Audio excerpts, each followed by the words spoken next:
the University of Social Science and Humanities at CMC of Vietnam, distinguished attendees and esteemed speakers, it is with great gratitude that we welcome you to the International Management Days 2025 theme, Pursuing Competitiveness Through AI Capabilities, It's Now or Never. It is truly an honor for us to be entrusted with the role of the Master of Ceremonies for today's event. Allow me introduce myself. My name is Agnes Juanita and my partner, Michael Handoyo. We will be guiding you through today's event from morning until the afternoon. We sincerely hope this event runs smoothly and brings valuable insight to us all. To begin our program, let us rise and join in the singing of the Indonesian National Anthem, Indonesia Raya, followed by the hymn of Satya Wacana Christian University. We kindly ask all attendees to please stand.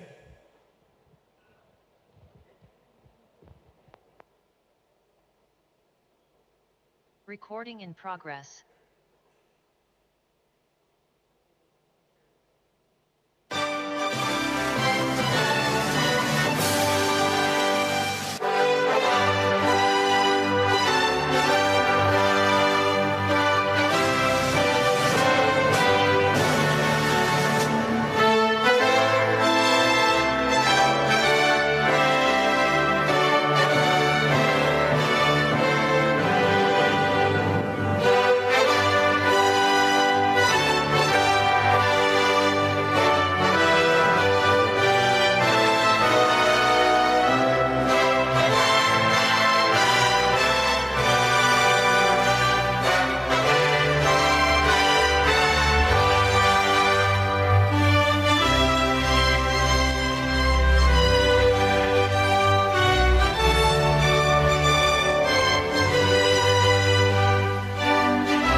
Before we begin today's session, I would like to invite Professor Albert Christian to lead us in opening prayer. Professor Albert, the floor is yours.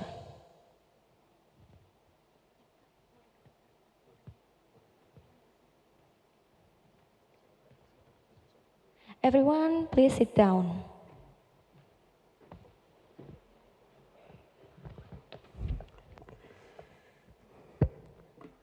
Good morning, everyone. Before we go further to enjoy our seminar today, let us pray together. Dear God, we thank you for your grace that has allowed us to safely arrive at this place to participate in the International Management Days 2025 with the theme Pursuing Competitiveness Through AI Capabilities is Now or Never. We ask that we may follow today's series of events well and gain knowledge and inspiration from the materials delivered by the speakers who are willing to share their insights and experience with us. May we be able to utilize artificial intelligence creatively, effectively, and also wisely. This is our prayer. In the name of the Lord Jesus Christ, we pray. Amen.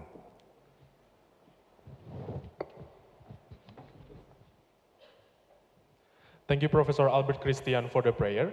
May it serve as a meaningful beginning, bringing a smooth flow to our entire event and offering inspirations and blessing to all of us. Okay, to ensure the smooth and orderly execution of today's seminar, all participants are expected to comply with the following rules. Number 1, the seminar is conducted in a hybrid format according to the predetermined schedule. Number 2, participants are expected to engage in the seminar with respectful, orderly, and active conduct.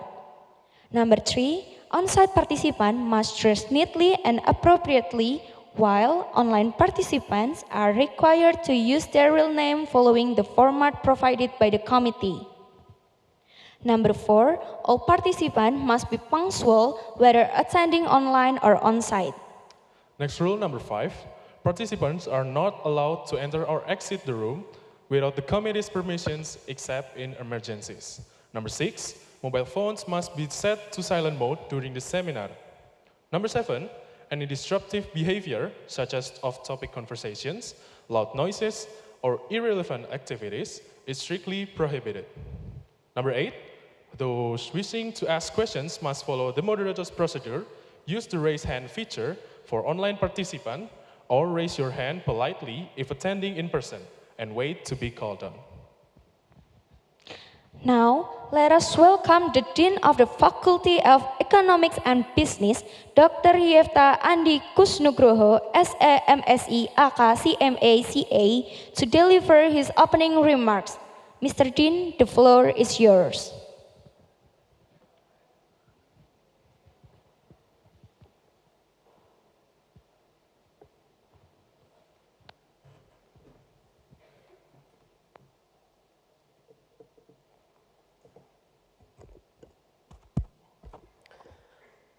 Good morning, ladies and gentlemen. Today, I would like to extend my warm greetings to our highly respected guests. First of all, the leader of Satya Wacana Christian University, represented today by the Vice Rector for Cooperation and Alumni Affairs, Prof. Yafet Yosafet Wilban Risi. I would also like to extend my greetings to our esteemed speakers who have graciously accepted our invitation to share their insight and at this event. Mr.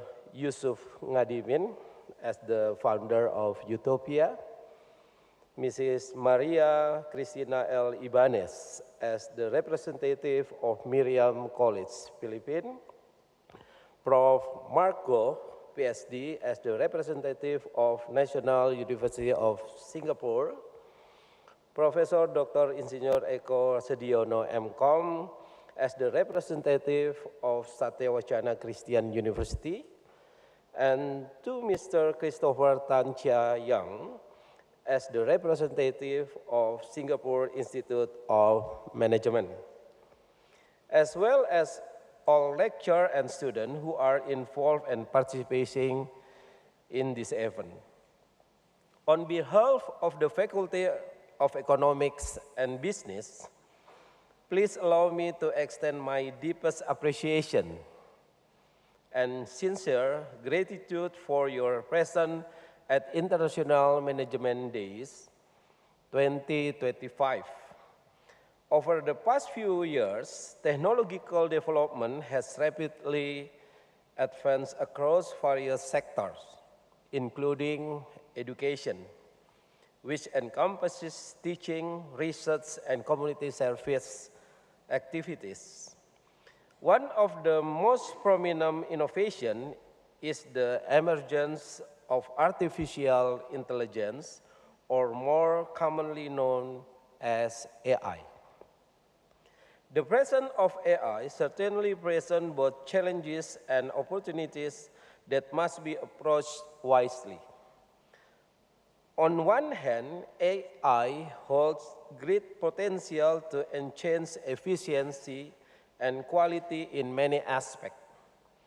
On the other hand, its use demands moral and ethical responsibility, particularly in academic settings, so that it does not become a tool for misinformation or a violation of scholarly integrity. The Department of Management at Faculty of Economic and Business Satya Wacana Christian University is currently collaborating with several international institutions to discuss the presence and utilization of AI in more comprehensive manner.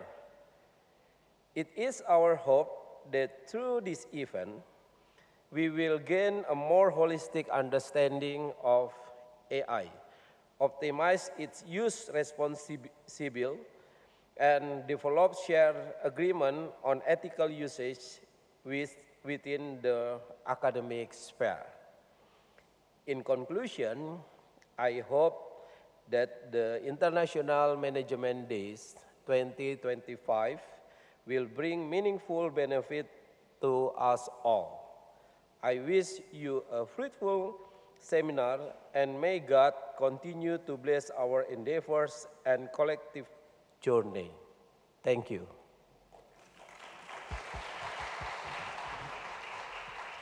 Thank you, Dr. Yefta Andikus Nugroho, SAMSC AK CMACA, for the opening remarks. Next, we will hear a speech from the Rector of Satya Wacana Christian University, represented by the Vice Chancellor, Cooperation and Alumni Affairs, Professor Yafet Yosafet Wiben Rizi, SH, MSc, LLM, PH.D. Professor Yafet, the floor is yours.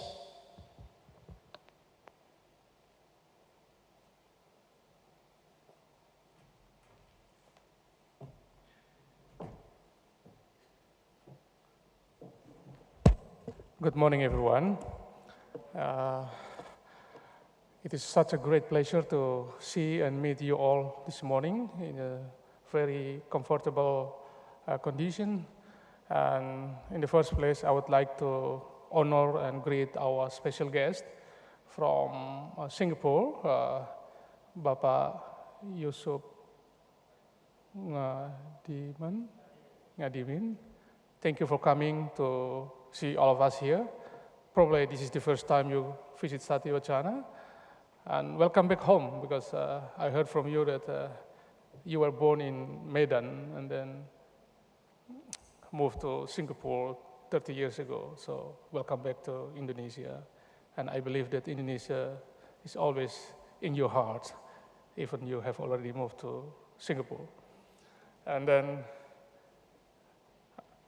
the second thing, I would like to also greet and honor the Dean of Faculty of Economics and Business, and all professors, all lecturers and students who attended our International Management Days today. And I believe it will continue for the next 2 days or until tomorrow.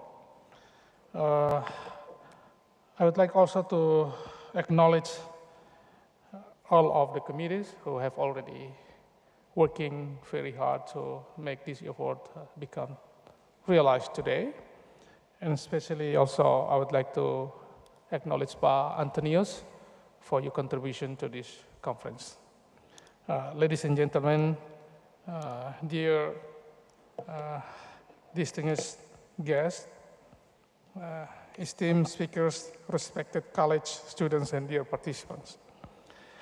It is with great pleasure and a deep sense of honor that I welcome all of you to International Management Days 2025, a prestigious academic forum proudly initiated by the Faculty of Economics and Business at Satya Wacana Kristen University. This year, we come together under a timely and urgent theme, pursuing competitiveness through AI capabilities. It is now or never. This year, indeed, this title captures the spirit of the moment. Artificial intelligence is not a distant vision of the future. It is a powerful force shaping the reality of today's business landscape. Across industries, countries, and sectors, AI is now redefining how we create values, make decisions, and engage with customers, partners, and communities. Over the next 2 days, this forum will explore not only the potential of AI in enhancing business competitiveness, but also the ethical, strategic, and human dimensions that must be accompanied its development and application. In doing so, we seek not to just understand the technology, but to reflect critically on how it should be used, for whom, and toward what ends. Or we are truly privileged to learn from a remarkable lineup of speakers and professionals whose expertise spans academia, industry, and innovation. Please join me in warmly welcome Mr. Yusup Ngadimin, founder of Utopia Singapore. And once again, welcome to Satya Wacana Kristen University. We also would like to acknowledge Ms. Maria Christina Ibanez from Miriam College, the Philippines. Is she here or will come soon? And then also the Honorable Professor Mark Goh, PH.D. from the National University of Singapore, and Mr. Christopher Tan Chia Yang from Singapore Institute of Management, and as well as Professor Eko Sudiono from Satya Wacana Kristen University. Each of these distinguished speakers brings a unique perspective together, and they offer us a rich and diverse view of what it means to lead, innovate, and compete in the age of AI.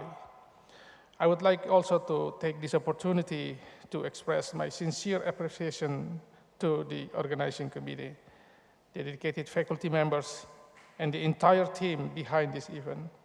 Your hard work and commitment have made this forum possible, and we are truly grateful.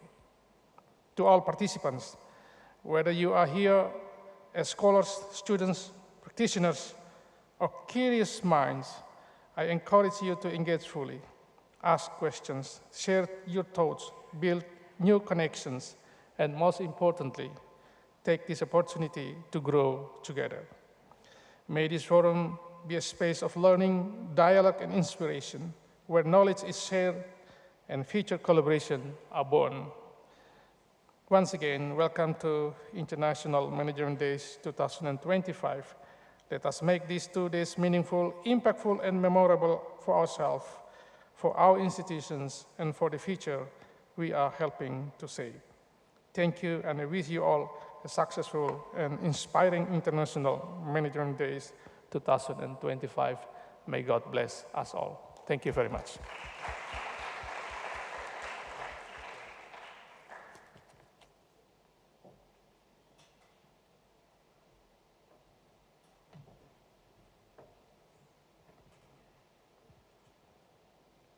Thank you, Professor Yafet Yosafet Wiben Risi, SH, MSc, LLM, PhD, for the meaningful remarks.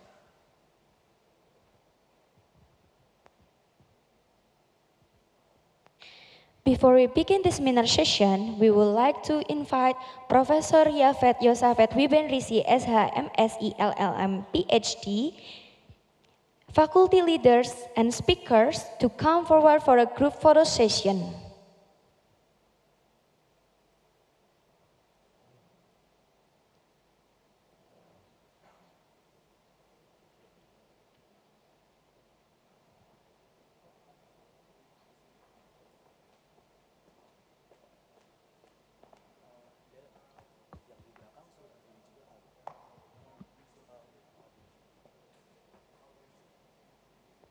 Okay, for everyone, please stand up for the photo session.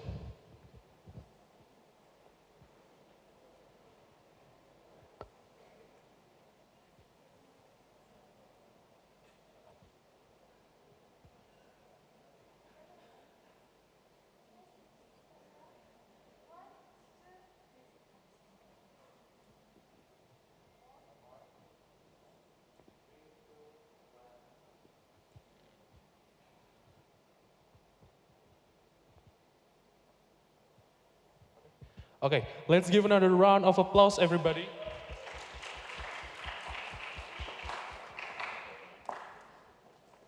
Okay, now, artificial intelligence has revolutionized various sectors such as healthcare, education, business, management, finance, and many others.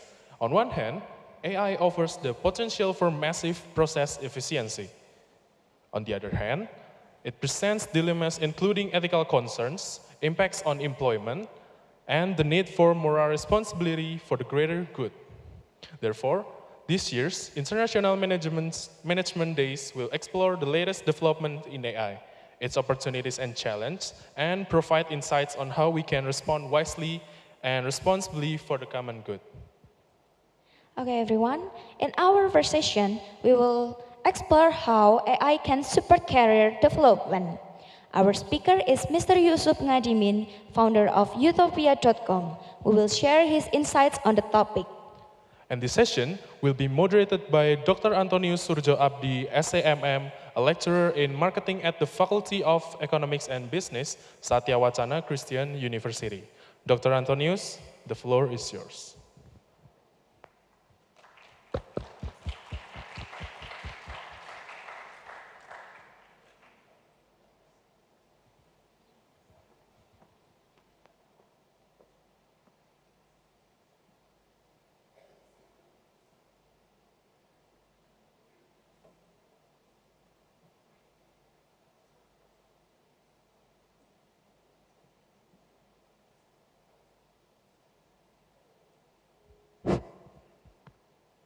Okay, thank you guys.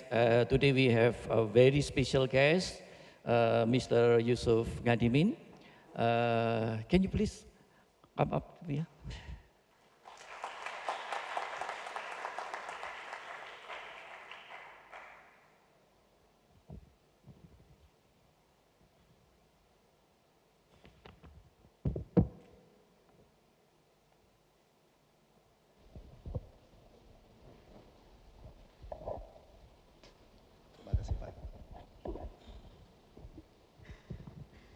Okay, good morning, sir. Nice to see you. Thank you very much. Welcome to Salatiga City. Welcome to Indonesia Mini Campus. Thank you.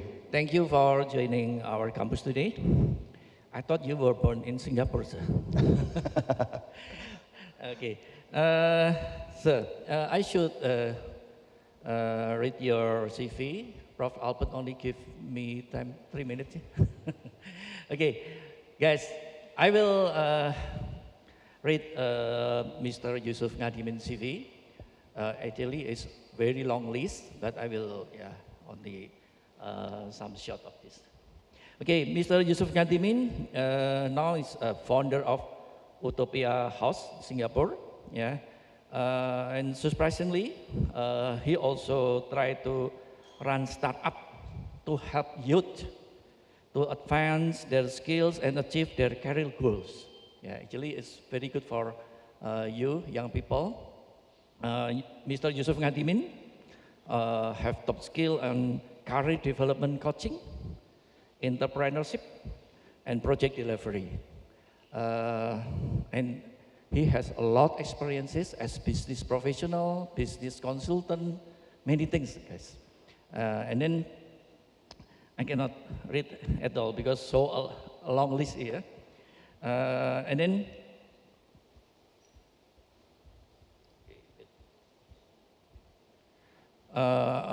here's Mr. Yusup Ngadimin education background. Bachelor of Science from Trinity College, UK, in UK. Yep. Okay, and Coventry University. Yeah, and then he took Master of Science in NTU, Singapore. Okay, okay. Today, Mr. Yusup Ngadimin will have very special topic for us: AI for career development. Actually, it's very good for young people in this global situation like this. Yeah. Okay. Because you only have 70 minutes. Yeah. 70 minutes to present this. Okay.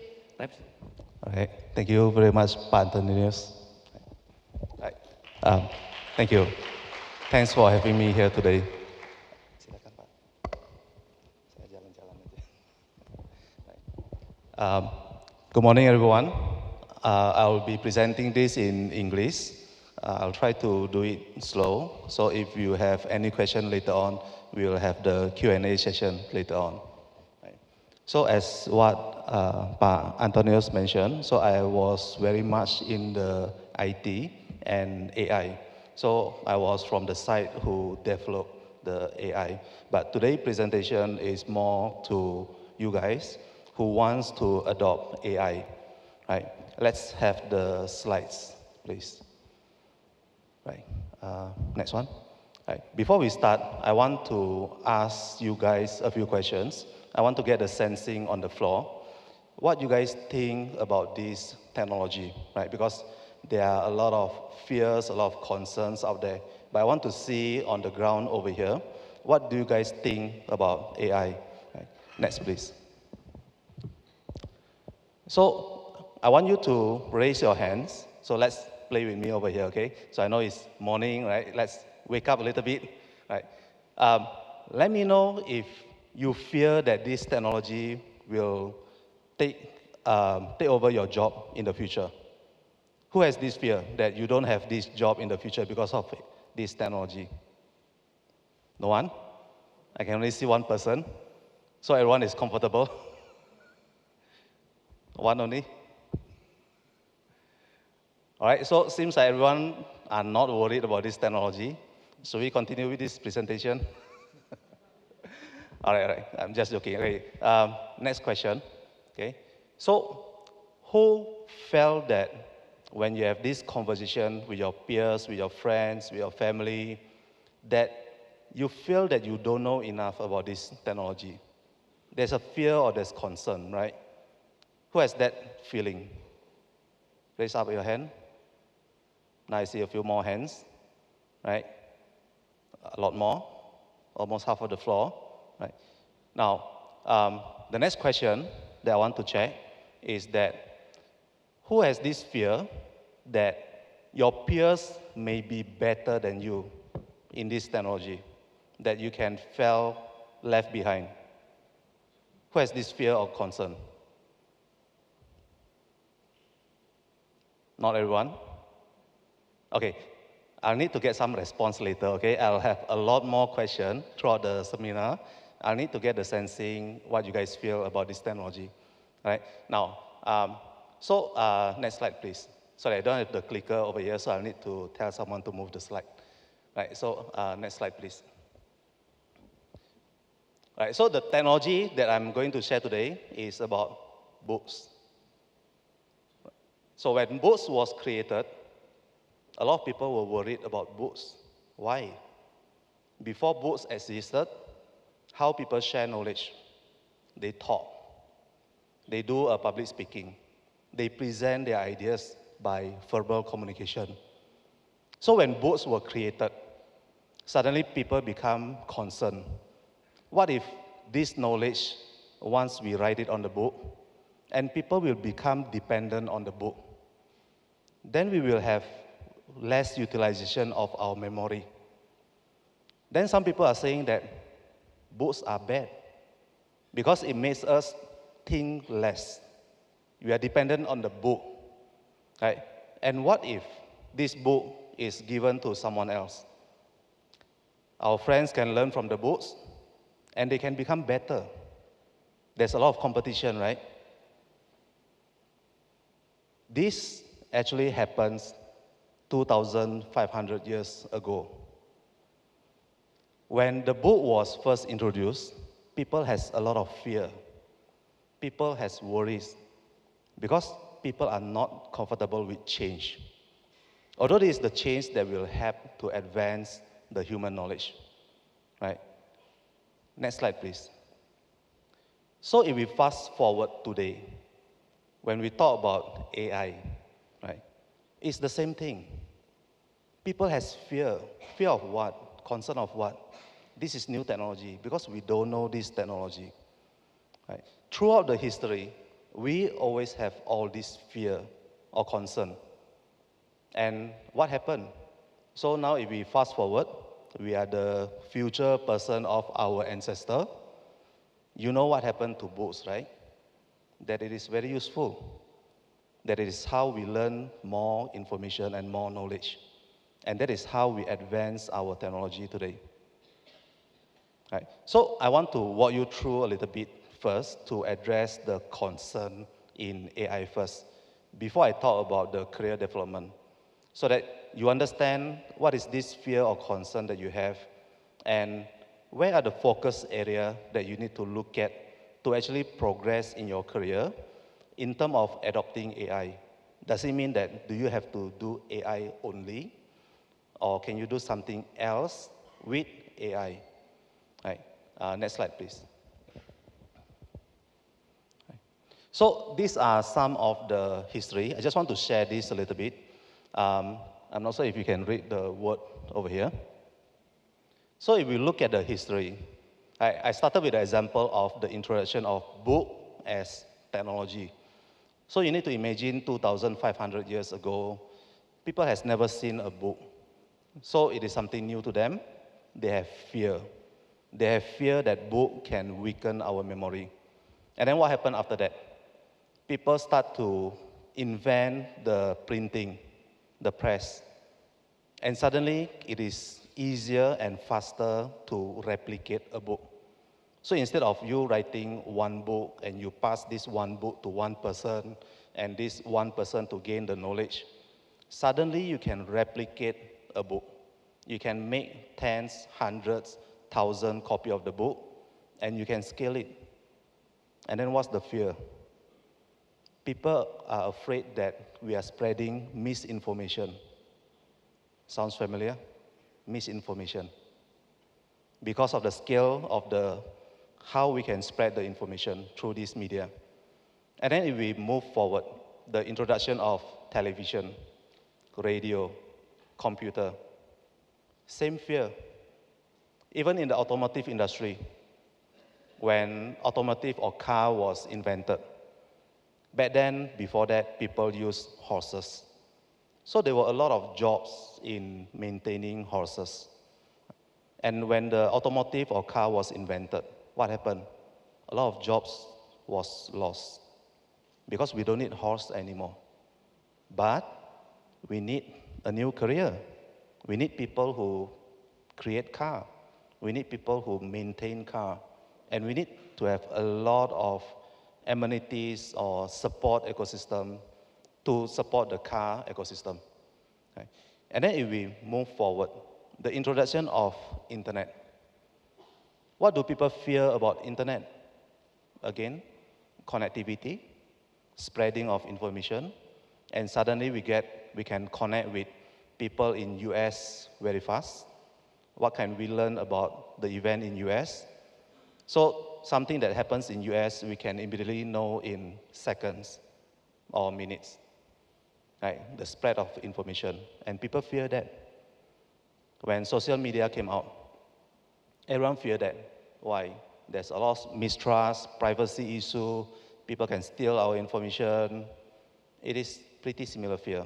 Fast forward, today we are talking about AI or even robotic. Right? So in the future, there are a few projections where robotic will come in very soon. And I'm talking about smart robot.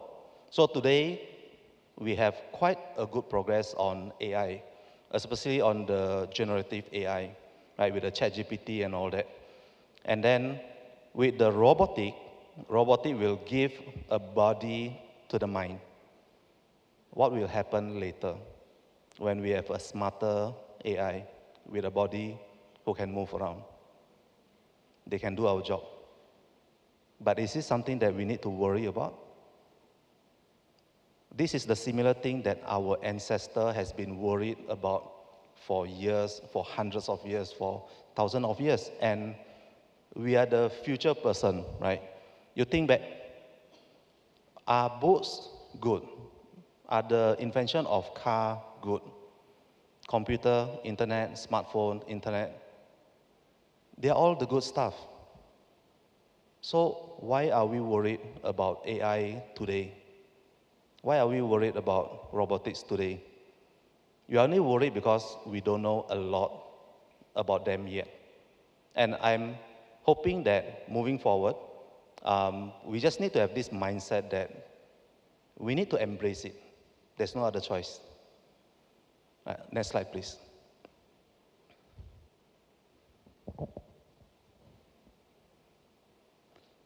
I'll give you one example on the automotive industry, right? So when automotive industry was created, yes, there were a lot of jobs was replaced.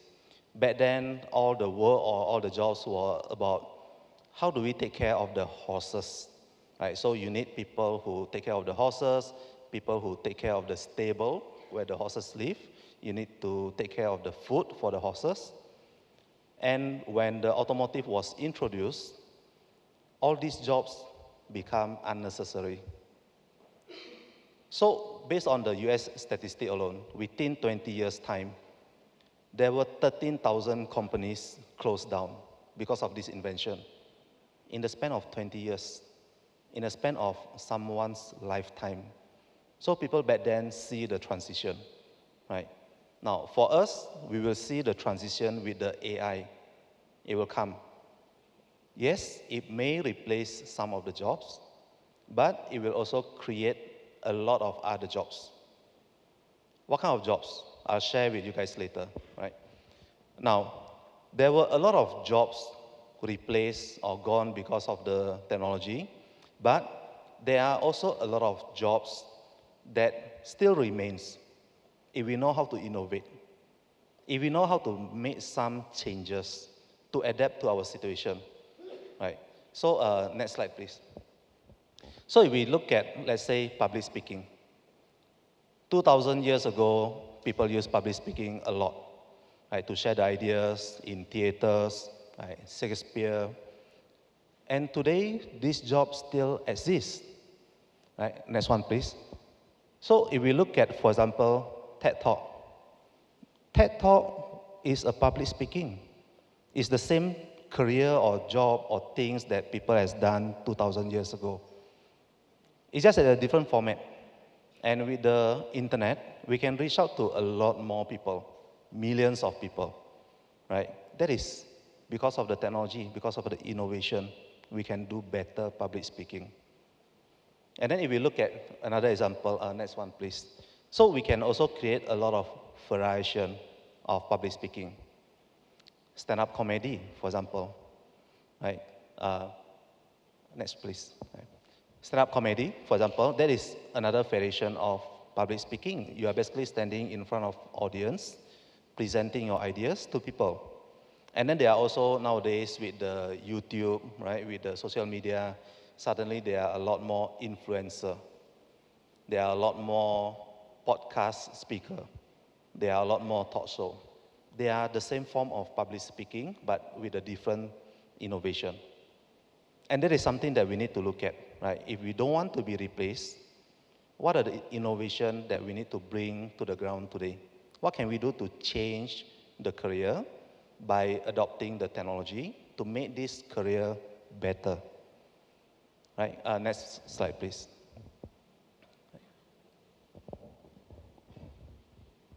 Next slide, please. Yeah. So I just want to give some statistic that your fear or concern is the same with a lot of other people out there, right? 75% industry, 75% people fear that they will lose their job, fear or concern. Right? It's not just you guys over here, it's all over the world, even in Singapore, in US, right? And slightly half of the population, they fear that AI will violate their privacy or IP and so on. They have a lot of fear. And then up to 50% have fear that AI can even cause the end of humanity. There is a lot of fear out there, right? And with all this fear, surprisingly, there are still a lot of people not trying to understand this fear, not trying to understand this AI. What is this AI about? Right? We have like 2/3 of the population who hasn't even used AI. Why? Right? The technology is here today, but why are we still not using it? Right? Are we still betting that, oh, this is just a fad? Right? This is just some news marketing big companies trying to do to ask us to use AI? But if we look at the history with automotive, people say it was a fad, but it stays for 1,000 years, right? Next slide, please. So we fear something when we don't know something. Basically, it's a lack of information. And the session today is, I'm going to show you, focusing more on the career development, how you can develop your skill by adopting AI. I'm going to show you some framework that we have been using, in fact, in my company and the product that we are building. We have been using this framework to actually show people how they can move forward with the better career. Right? Next slide, please. Right, next one, please. Okay, so before that, fun fact. Why we have this fear today, right? So do you know that our ancestor, we came from a line of the ancient human who survived. Because they survived, then we are here. But do you know there are another type of ancient human who has extinct? They couldn't survive. Why? So this is just fun fact, okay? The other type of human, okay, based on the history, and some people argue about the accuracy of that, but nobody knows what happens millions years ago, right? So there are some type of human who couldn't survive just because they couldn't run far enough. Our ancestors survived because they can run far. What's the difference? Because when you can run far, when you can run for long hours, you can chase your food for longer until your food or the animal become tired, then you can get your food. Or when you run away from the predator, when somebody or something chases you, you need to outrun that something to survive. Those who cannot outrun will be eaten, right? And then this is also the skill where people need to walk a very long distance to find a new place, to find a new home, to find a new food. And I don't know if it's fortunate or unfortunate, so our ancestors survived because of the ability to run long distance. There's a survival skill, but that is also the same survival skill that we have inherited. What is our natural response when we are afraid of something? We'll need to make a decision. Do I run or do I fight? That is natural in human, right? But a lot of time, people choose run because that's the nature reaction that we have, and that is what has been inherited down from our ancestor, right? So the fear is always there. right? It will be always there. So when there's new thing coming out in the next year, 2 years later, 5 years later, 50 years later, we will always have fear. But I think what we need to learn is, how do we control this fear? How do we control this concern? By having a lot more information, so we know how to move forward. Next slide, please. Right, so I'll just give example, right? Remember when you start learning riding a bicycle, or when you started a new hobby, for example, how do you pick up that hobby? What was your first time or first experience of doing that, like riding bicycle? Do you fall down? I can bet 100% of us fall down in our first attempt. Right? Is it scary? Yes. Are we afraid? Yes. But as we progress, we learn how to ride better, and sometimes we can get the right equipment to help us. If we have the right helmet, for example, if we have the right type of bicycle, will that help us? Of course. We are still doing the riding bicycle activity, right? What if the environment is conducive? It is the road that is very clear and very smooth. It is very conducive. What if there's someone who can guide us? We have a parent, we have a mentor, we have a teacher to guide us along the way. Is it safer? Yes, of course. So I would just want to use this analogy a lot later on, that is how we typically learn things. First, it will look very scary, but as we get more experience, more information, things will be less scary. And the message that I want to impart over here is that don't be afraid to learn new things, although it is something very new to you. Just do it first. Just do it first, right? Next slide, please. And imagine if, on the other hand, imagine that this environment is not conducive. Instead of riding on the road, you are riding in the jungle. Instead of parents guiding you, you have lions chasing you. Instead of having a safety gear like the helmet and everything, you're actually riding your bicycle on the river, slippery path, and so on. Is this safe? I think you can easily make comparison, right? Which one is the safer environment? But what does all this boils down? Information. Do we have the right resources? Do we have the right information? Next slide, please. So this is going to be the framework that I'm going to share a lot about this session today. And this can be applied to any career development. When you want to pick up one skill, right? What do? We learn, right? We go to school, we take courses, we speak to people, we learn from other people. But if we look at the steps or the process, it can be just easily boiled down to 4 steps over here. I'm going to run through all these steps later, right? So, but basically, if we look at riding bicycle, what do you need to know first? You need to know about your goal, clarity of your goal, right? That, hey, I'm here to learn bicycle, not driving a car, not riding a skateboard, right? Not running or jogging. We need to be clear of what we want to do first. And likewise, in your career, I think at the stage right now, some of you may not be sure of what you want to do later on after you graduate. What is your career? What is your job? What is the industry? There's some fear about the uncertainty of the goal. If you are not sure about what kind of career that you want to do, how do you know which AI that you want to learn to help you? Right? So you need to know about the goal first. What do you want to be in your career? The next step is that understanding about yourself. What's the skill that you have? What's your personality trait? What is your experience? Right? What do you have that you can actually use to groom your career? A lot of people don't have this clarity. In fact, a lot of time I did a lot of mentoring or talk with the students as well. So I like to ask them like, what's your motivation, for example? I think some of the students that I've met for the last 2 days know this question from me, right?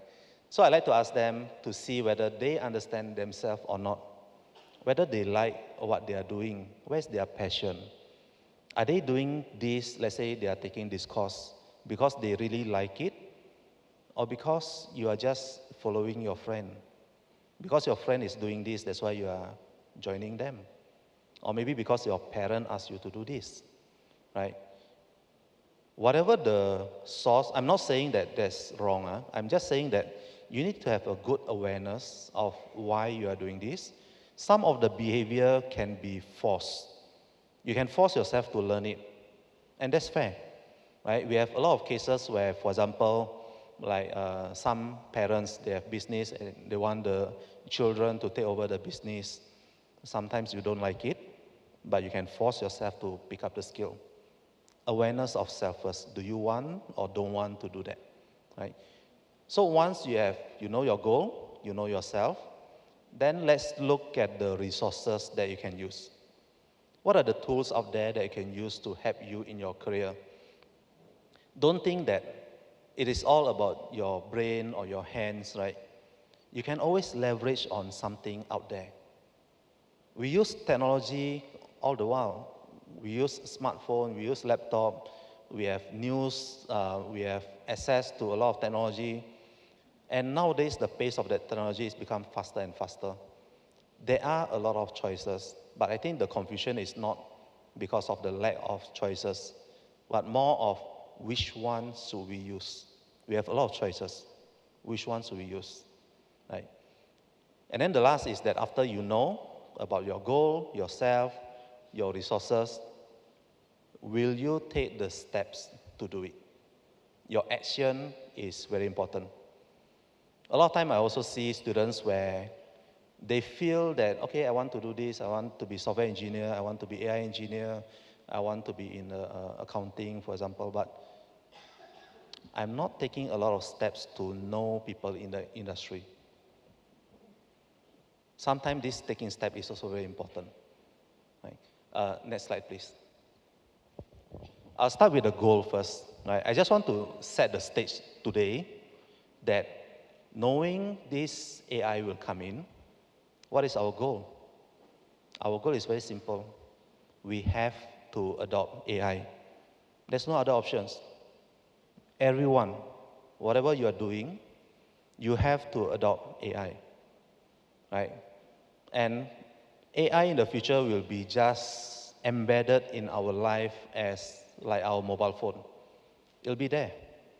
And we will have easy access to AI.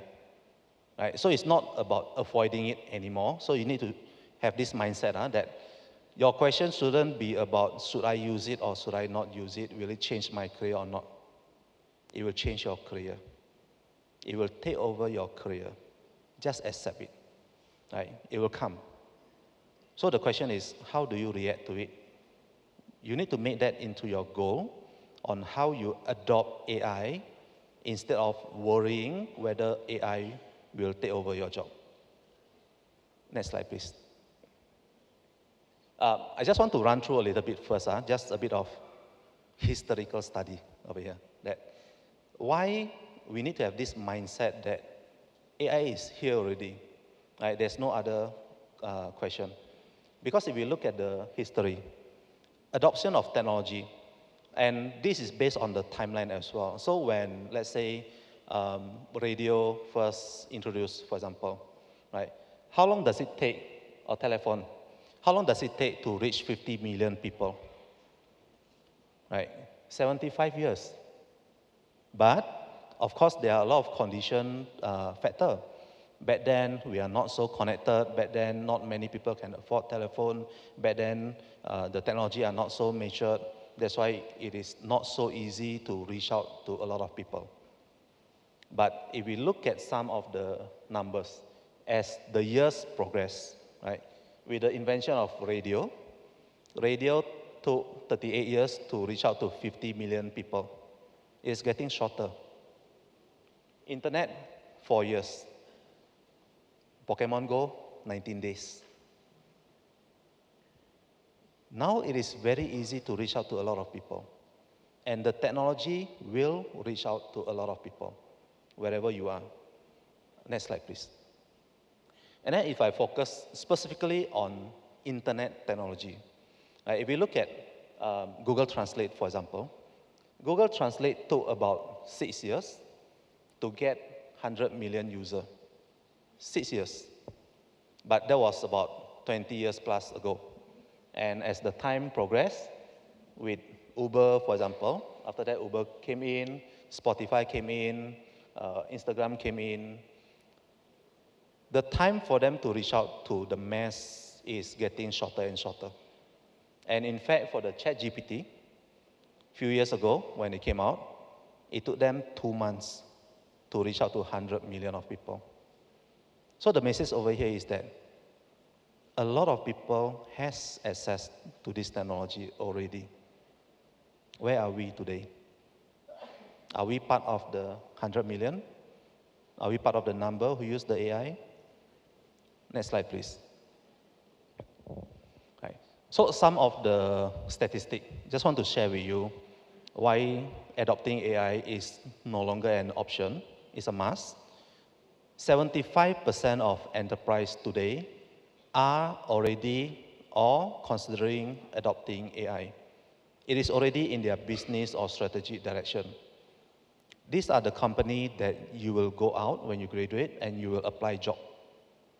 If these companies are looking for AI people, do you have skills in AI so that they will hire you? If they are looking for AI capable person and you don't have AI skill, what is going to happen? Right? If we look at the ChatGPT alone, 400 million users worldwide in a week. 400 million. If you go out to the job market, what is your competition? Today, your competition is no longer within your region. It is no longer within Salatiga or Jakarta or Java or Indonesia. Your competition is worldwide. For example, I run business, right? So I hire people.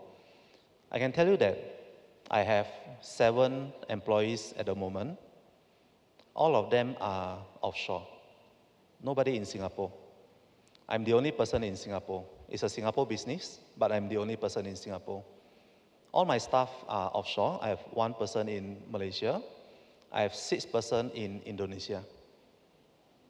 If I can hire 6 persons in Indonesia, and that makes up the majority of my staff, what about bigger company out there? A lot of companies starting to hire people from Indonesia. So if you are applying to those international organizations, who are your competition? You are competing with applicants from worldwide. How can you be better from applicants in worldwide? Look at what the company require. 75% require AI. Do you have that skill? Right? And then if we look at projection, so some organizations projected that in a few years' time, about 5 years' time, the number of people who will be using AI will be about 1 billion people. That is about 1 out of 8 people in the room. So if you scan this room, for example, 1 out of 8 people around you will definitely be in the AI industry or use AI a lot. Are you one of them? Or is that your friend? Right? So I just want to share this, not to scare you, but we have to change the mindset that it's already here. It's just a matter of how can we be prepared, which I'll come into the next slide in terms of preparation, so that how you can adopt AI in your learning or your career. All right, next slide, please.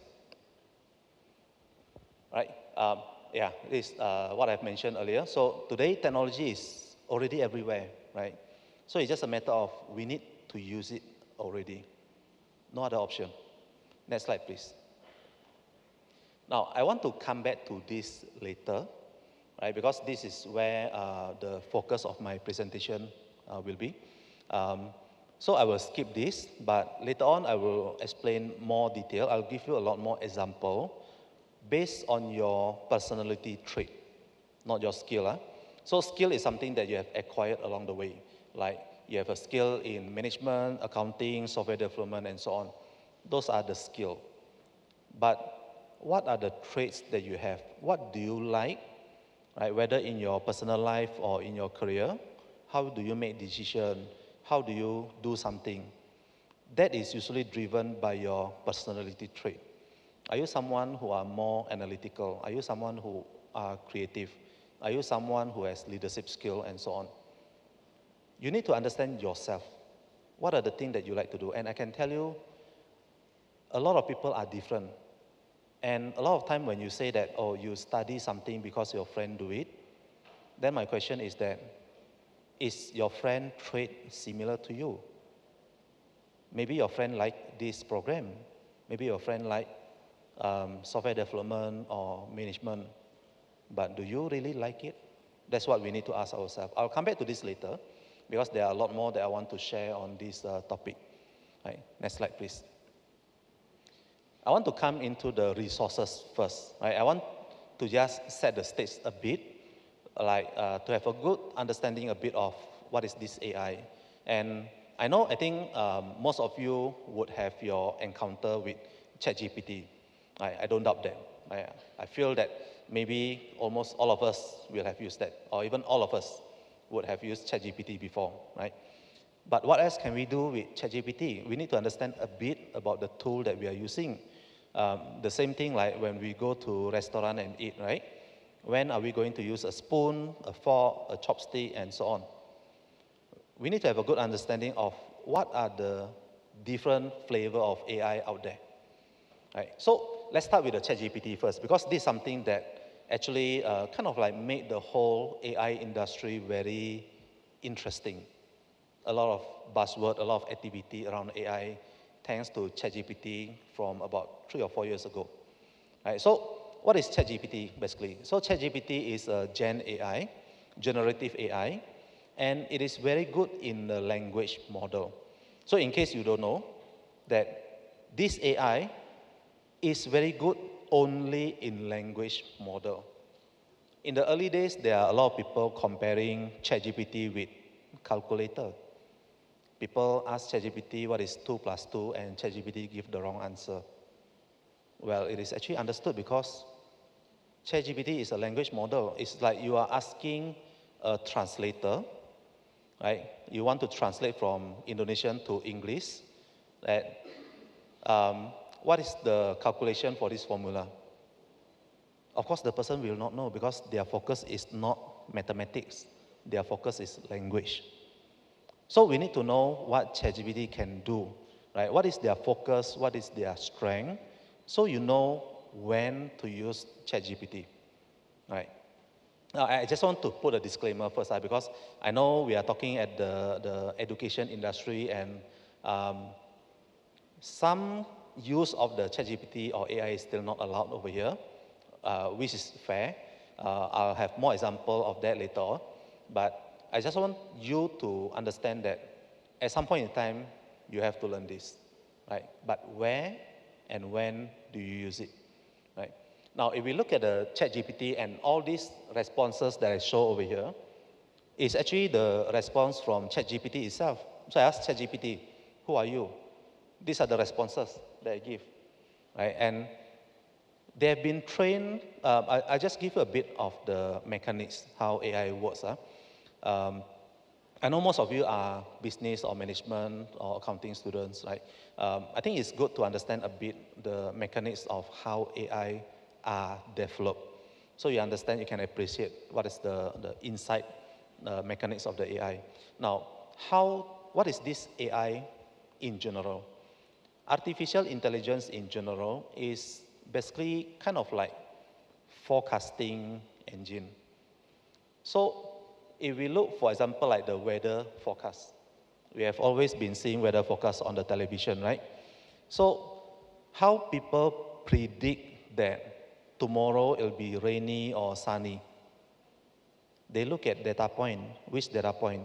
They look at the movement of the wind, they look at the temperature, they look at the humidity, and based on those data, and comparing with the past historical data, they can derive that, oh, based on all this data, maybe tomorrow it will be raining, maybe. They are not predicting, they are forecasting based on this data because of A, B, C, then more likely the output will be D. That is probability. So some of you, if you learn mathematics, all these are just basically probability or statistic. Right? So AI is basically just statistic. And if you look at the underlying AI, it is just a maths formula. Once you have the formula, you put in any parameter, it'll be able to predict output for you. Right? That is the nature of AI. Right? Now, how do we build AI? That is through training. So we need to give a lot of data. How ChatGPT is being trained? So it is fed with a lot of literature data, textual data, books, Wikipedia, and a lot of other sources. All these billions of data points fed into ChatGPT, and they started to create a formula, like looking at the word-to-word relevancy. If this word is mentioned, what is the next likelihood word that is commonly appear? In which setting?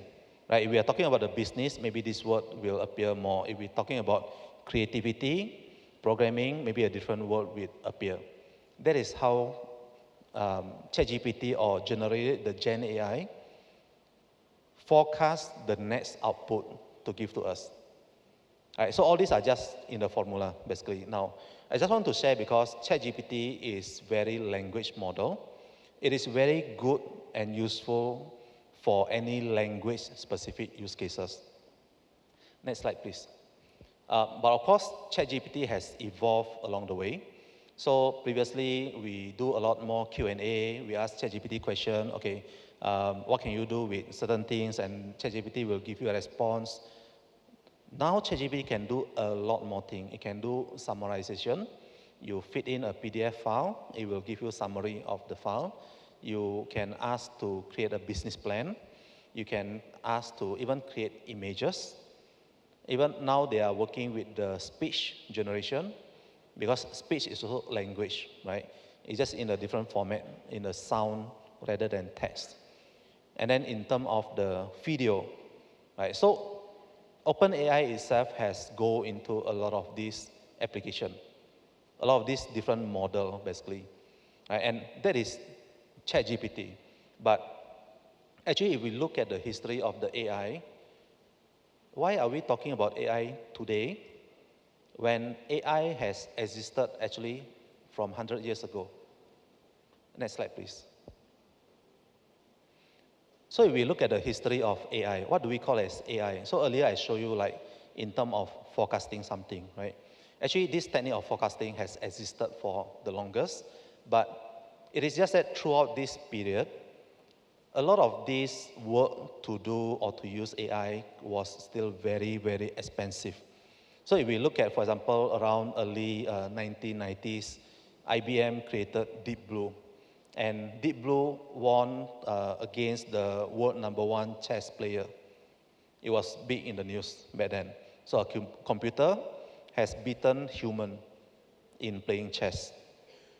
But that AI was only trained to play chess, not other thing. It can only play chess, but it's very good in playing chess, right? Now, why it wasn't very widely adopted back then? Because back then, a lot of this AI implementation was expensive. You need engineers to actually implement it, right? And it will cost like millions for organizations to use it. So it was expensive, not easy to adopt it. Now, if we move forward a bit, that around 10 years ago, when people start, actually, the concept of the deep learning that Gen AI used also wasn't new. But 10 years ago, because of the advent of technology, internet, open sources, people start to collaborate on creating AI models or algorithms. When all these open source communities start to come in, they started to create a lot more new AI models. But the domain is still very much engineering domain. People who knows how to build the platform. It's not for consumer yet. Consumer are just the user, right? So back then it was still very difficult to implement or costly to implement AI. That's why it wasn't very popular. Then what is the breakthrough? So when ChatGPT came in, suddenly the application of AI become commercialized. Suddenly it's like you have the iPhone or smartphone in your pocket that you can use every day. And suddenly you have control on how to create the prompt that you want, on how to train the ChatGPT to create the recommendation that you want. Suddenly it become a consumer tool. And actually nowadays when it become consumer tool, that means that everyone can use it already. It is no longer limited to engineers or data scientists anymore. Right? So this is just a common tool, and that's why it is even more important that we need to use AI today. Right? Next slide, please. I just want to give you some of the example, right? I believe you all know this, right? But I just want to highlight again that these are some of the example where you need a lot of engineer or data scientists to build the AI. Right, so like Gojek, they have all this AI team, data scientist team, and in fact they have big team over there who develop all this. Like in the app, you can see what's the best route to, let's say, go to a certain destination, or when you buy food, where's the nearest restaurant, what is the recommendation, what's the rating or something that you like, for example. So all these are actually driven by AI. And a lot of time as a consumer, we can't control the AI behavior. All these are left to the engineer, right? Next slide, please. And then Amazon book recommendation, also same thing, right? Next slide. I mentioned about the weather forecast, right? So back then, it is expensive to build the weather forecast system because you need to have sensor a lot of the places around the city to capture the temperature, humidity, wind, and so on, right? But next slide, please. Actually, if we look at accessibility of AI, in fact, Microsoft Excel has this capability. And this already existed like 20 years ago. Why not many people are using it? This is consumer product. This is not engineering product, right? Because back then it was still difficult to use it. You need to understand statistics. You need to understand modeling. You need to understand what formula to use. Gen AI changed all that. You don't need to know the methodology anymore. You don't need to know the process behind it. You don't need to know what is the maths formula being used. Just use it. And that is how AI has evolved. And the progress from the last 100 years, we have come to the point that this product today is very, very accessible. There's no more reason not to use it. We have gone through the stages where, okay, it's not the right time yet, it's still difficult to use, it's not easy to learn this is not for me. All these time are over. Today is about application. Next slide, please. There are a lot of organizations out there tracking the number of AI companies in the world, and I can tell you the list is actually a lot longer than this. This is just the top 100 company. And if you look at the OpenAI, it's just one small box over there. There are a lot more AI that are targeted to a specific industry, specific application. There are certain AI that are very generic, like the ChatGPT. Now, there are also a lot of AI that are very application-based. How do you use it, right? So, I know there are a lot of choice of AI out there. So the question is, which one should we learn, right? It's so confusing, right? Which one should we learn, right? If you need to choose one, I would recommend go with ChatGPT first. Get familiar with it, understand the prompting, understand how it works, before you start looking at other AI tools, whether is it like horizontal or the vertical specific. All right, next slide, please. I'll skip this. I mentioned this, that you actually have a lot of tools, right? Now, the very first thing is that take the first step. Choose one tool and move forward, right? Don't think too much, because learning takes time. Learning, failure is part of learning. You need to fail. You need to know that you are doing something wrong so that the next time you will do it better. If you never take the first step, you'll never know whether whatever you're doing is right or wrong, right? And a lot of time people fear to take the first step. They fear a lot of things. That's why I want to cover about the fear and concern first. I hope by now you should have your goal that maybe after this 1 or 2 days, you will get a lot more info about AI. You should be able to identify what kind of AI that you want to use, right? And you just move forward. Don't ask questions anymore. Move forward. Learn along the journey. It will take time to master any skill, including AI, right? It will take time, right? Next slide, please. Some of the rejection that I've heard from people, oh, using this AI tool is very expensive. 20 years ago, it took company millions to build AI. Now, how much do we need to spend on ChatGPT? Free. There's no cost. If you want something better, more premium, you pay $20 a month. What is $20 a month? Probably just about 2 or 3 cups of Starbucks coffee. That is your investment. What do you get from drinking Starbucks? Nothing. What do you get from spending $20 on ChatGPT? That's your skills. You can use it for a very long time. Next slide, please. I just want to give you one fun fact as well. This person, Tatsuo, 77 years old, he was famous in Japan for creating all this art masterpiece. He's an artist. And where did he create this art? Not on canvas. He did it on Excel, Microsoft Excel. Why? Because he said that if he paint on canvas, he need to spend a lot of money. Buy the canvas, buy the oil, the paint, and a lot of trial and error, you'll spend a lot of money over there. Microsoft Excel, he already has it. And he learned how to use it. He draw line by line, graphic by graphic, and eventually he get very good in it. Just one tool. You don't need 10 different tools. Just be good in one tool first. Right? Next slide, please. Now, the fourth activity that I would like you to think about, so earlier I've covered about understanding your goal, understanding yourself, understanding of the tools that you can use, which is AI, and then you need to take the right action. So I just give an example like Google Map. You can ask Google Map, if I want to go from point A to point B, what can I do, right? So these are all the part or the options that Google Map show to us. Now, Google Map only show you option.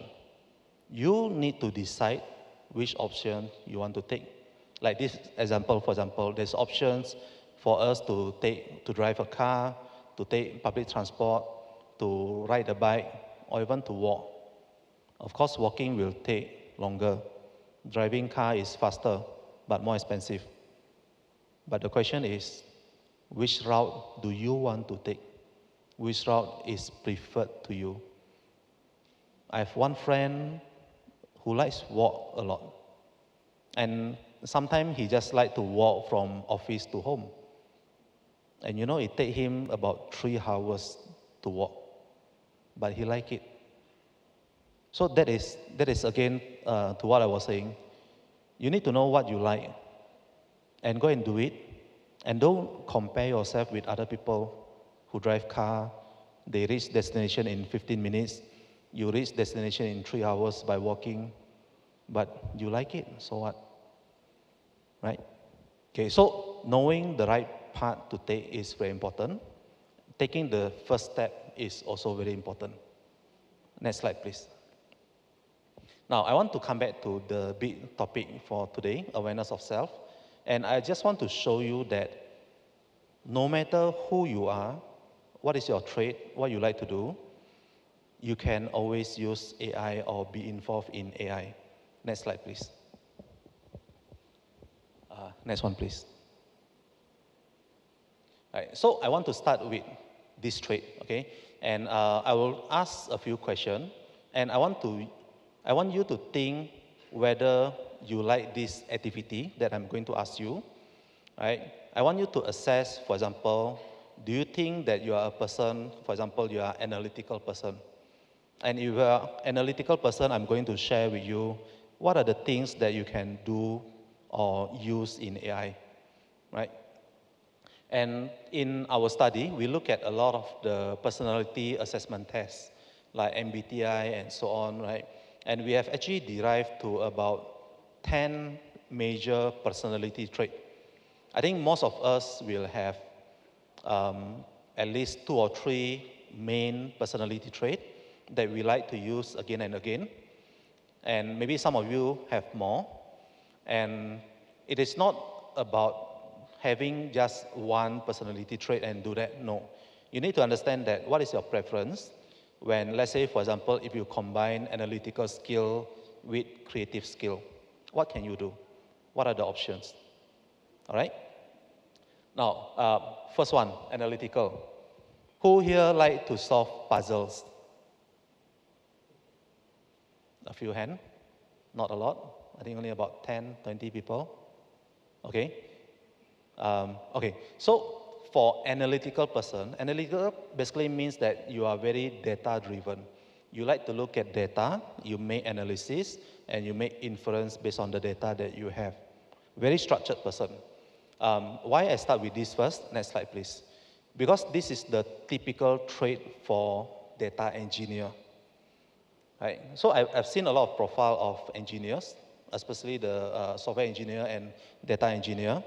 Most of them, 70–80%, has a strong analytical skill. Why? Because when you write code, you need to be very, very structured. Now, I want to start this first because in AI community, usually we talk about people who develop AI. And this is usually the people who develop AI, the analytical person. Right? They are the builder. Right? But the analytical person usually are very systematic. They look at the step by step, step 1 to 10. I translate their requirement into code. And I move the data from the source, I cleanse it, I transform, I store in database for analysis later on. Right? Usually they are not involved in the analysis of the data, they are building the data pipeline. That is the data engineer. Next slide, please. Right. Now, in terms of management, if you are not becoming a data engineer, in terms of management or in terms of business sense, what can you do? Here I'm just showing you some example so that you can think about it. Is this something that you like or want to do? So, for example, you can be a good business analyst, but as a business analyst, what is your target? You need to think about how do I make my, let's say, research or analysis faster and better. And Gen AI can help you a lot with that. Even just the basic ChatGPT can help you with a lot of summarization of report or information, right? There are a few tools that usually, okay, there are definitely a lot of other AI tools out there, but these are some of the tools that I have personally used, and I think they are very good for business analysts, right? Perplexity is similar to ChatGPT, except that they can give you citation. So they can tell you exactly where this data came from, right? So it's good for research. And then if we look at Notion, Notion is like a collaboration tool where it can actually give you a lot of templates on how do you process or research data, right? So these are the 2 tools that you can probably try out. If you are more analytical, you are someone who like to process data, right? Explore these 2 tools and see whether you like it or not. Okay, next slide, please. The second trait I want to talk about is being a strategic thinker. Strategic thinker is kind of a bit of opposite of the analytical skill. Strategic thinker, you look at the future, visionary, and you are trying to imagine how the future look like. right? Now, I want to ask you, how many of you like to play chess, or if you play online strategy game? Any chess player? A few hands. All right, so next slide, please. So strategic thinking people look at big data, and that's why they are usually the data scientists. In the area on the AI development, usually they are the data scientists because they need to look at a very messy data, a big mess of data, and find a certain pattern out of the data. So you need to be able to visualize what are you going to get out of the data. Right? So this is typically a data scientist role, but this is from the people who produce the AI. Now, how about the business side? Next slide, please. So business side, you can become like a strategic planner.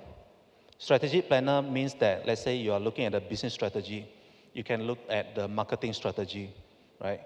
How do you look at the market data? How do you look at your customer data? How do you look at your competitor data?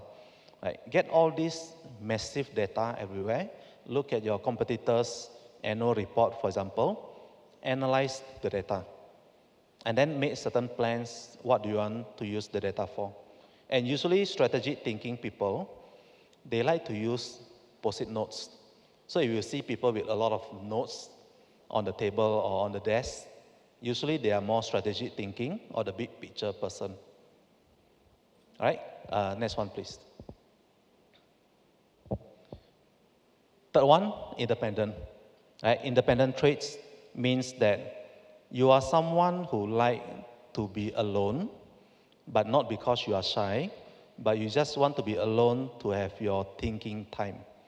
You want to do reflection, you want to do self-awareness.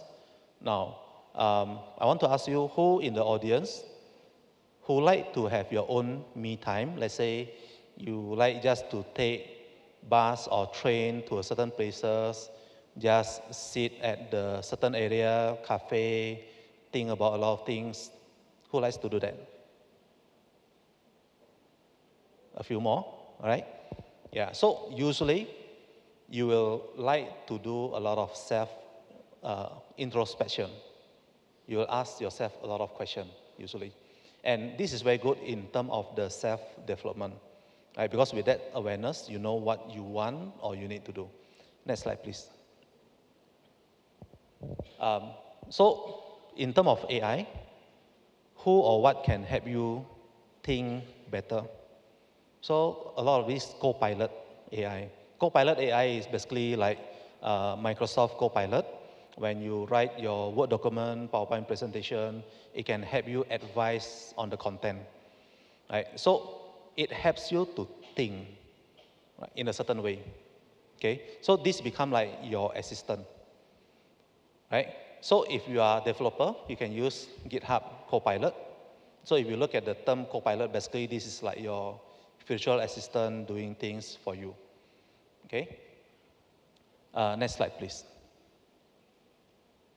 Now, the fourth trait I want to talk about is kind of like the opposite of the previous one, the social connector. So these are the people who like to go out and talk and communicate with people. So who of you over here, when you attend an event, for example, you will always have after-event party. You will have like event after the event. You have gathering after the event. Anyone? Not many? Okay, so for social person, so a lot of time your focus is about you and external people. You want to build the relationship. You want to nurture that relationship, right? If you have this trait, what kind of AI can you use? Next slide, please. Right. Virtual companion. So it's kind of like similar to a co-pilot. It's just that the co-pilot will help you to think and do things for you. The virtual assistant or the AI assistant can become like your companion. You talk to the virtual assistant. Now, there are a lot of industry that are adopting this today, especially in the coaching, wellness industry, where a lot of people actually build a bot, right, virtual bot or WhatsApp bot that you can talk to this virtual assistant, as if they are your friend. And if you are good in building communication or relationship, can you apply that technique, train your bot to be able to converse with people about a certain topic or about a certain industry, right? I've seen a lot of people that has zero coding experience, and they have actually built bots, and they actually sold the bots to people successfully. I have also a friend, another founder, who built a wellness app, which is just basically a bot for students to converse with the bot if they feel stressed. Right. So that is also one of the options of AI adoption. Next slide, please. In terms of business, how can you use your capability? Right. So usually, the kind of role that it will be suitable are like social media person or public relation, right? Because you need to communicate with other people. But you also need to get feedback about what other people say. So you need to have this social listener, and how do you quickly get feedback from a lot of social media platforms? So there are a lot of these social media listeners out there that can help you gather all the data and even give you recommendation like, oh, maybe what are the contents that people are interested in? Maybe you need to focus on that content, right? Next, please. Now, creativity. I feel this is a skill that we really need to have. If you don't have creativity, you need to force yourself to learn it. Because this is really one thing that makes us different from AI. Before I go into that, I want to ask you, who likes to play with Lego blocks? And when I say play with Lego blocks, you like to build something different from what the Lego instruction give you. A lot more hands. Okay. There is another type of Lego player who likes to build Lego just by following the exact instruction. You don't do something new. No? Okay? So the second type I'll cover later. This one is more on the creative, where you like to build something different every time. So you're more on the innovation. You like to build something different, right? The second type, if you just follow the instruction, there's another trait, what we call as the compliance type. Because you follow law, you follow the order, you follow instruction. I'll cover that later, but this one is about creativity. Now, why this is the real differentiator between us and AI?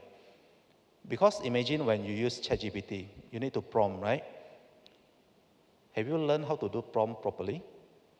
Have you ever prompt something and the outcome is totally different from what you have expected? Right? It takes a lot of creativity to ask ChatGPT to do something. Right? And that creativity is up to us. ChatGPT is not creative. It is just telling you what other people has told them. That is how their model is being trained. Right? They only tell you what they have seen from the textbooks. But if you want to customize to your industry, to your work, that is your creativity. Next slide, please. So some of the example, I think there are a lot of AI on the creativity part, especially on the image generation, video generation, speech generation. But I wouldn't call that really creativity. Who is the creative person over here? It's you. You are the one prompting the question. If you, okay, before that, how many of you have you tried image generation AI over here? Midjourney, DALL-E, not a lot. Okay, for the rest, I will recommend you, if you want to train your creativity, try Midjourney or DALL-E. Try it. Try prompt, if you have a certain visual that you think that the AI should know. Maybe take this for example. If I say pink elephant, what is in your mind? It's elephant that is pink, right? Is it real? It's not real. 2 years ago, if you ask this to ChatGPT, it won't be able to give you or Mid-Journey, it won't be able to give you a pink elephant. It will give you like a brown or gray elephant in a pink background. That is their definition of pink elephant. So who is the creative part over here? It's the human. We need to know what are the question or the prompt to ask the engine. Right? And I really recommend you, if you want to train your creativity, play around with all this image generation. I can guarantee you, you'll be very frustrated. How come the AI doesn't understand me? Right? And then from there, you start to learn, okay, I need to give more context. I need to tell what's the art style. I need to tell the dimension. I need to tell the illustration, whether is it photography, is it high resolution, is it low resolution, what kind of camera should I be using, what kind of lens, and so on. You can go to that detail. The more detailed you are, the more predictable the outcome will be. And this is the same thing that when we talk to human as well, right? When you talk to your friend, we assume people know things, but a lot of time people may not know the same thing that we are thinking. So that's why it's a very good platform to train your creativity actually, right? Or train your assumption. Are you making the right assumption? Right? Next slide, please. Performer. So how many of you are okay if you are suddenly assigned to present to people, like standing in front of the stage, presenting to an audience? How many of you are okay with that assignment? No one? Okay, so these are the skills that you need to train, yes, but there are people who like to be standing in front of people, okay? Next one, please. So a lot of this relates to the presentation skill, right? So how do you make a good presentation? How do you make a good slide, content, and so on?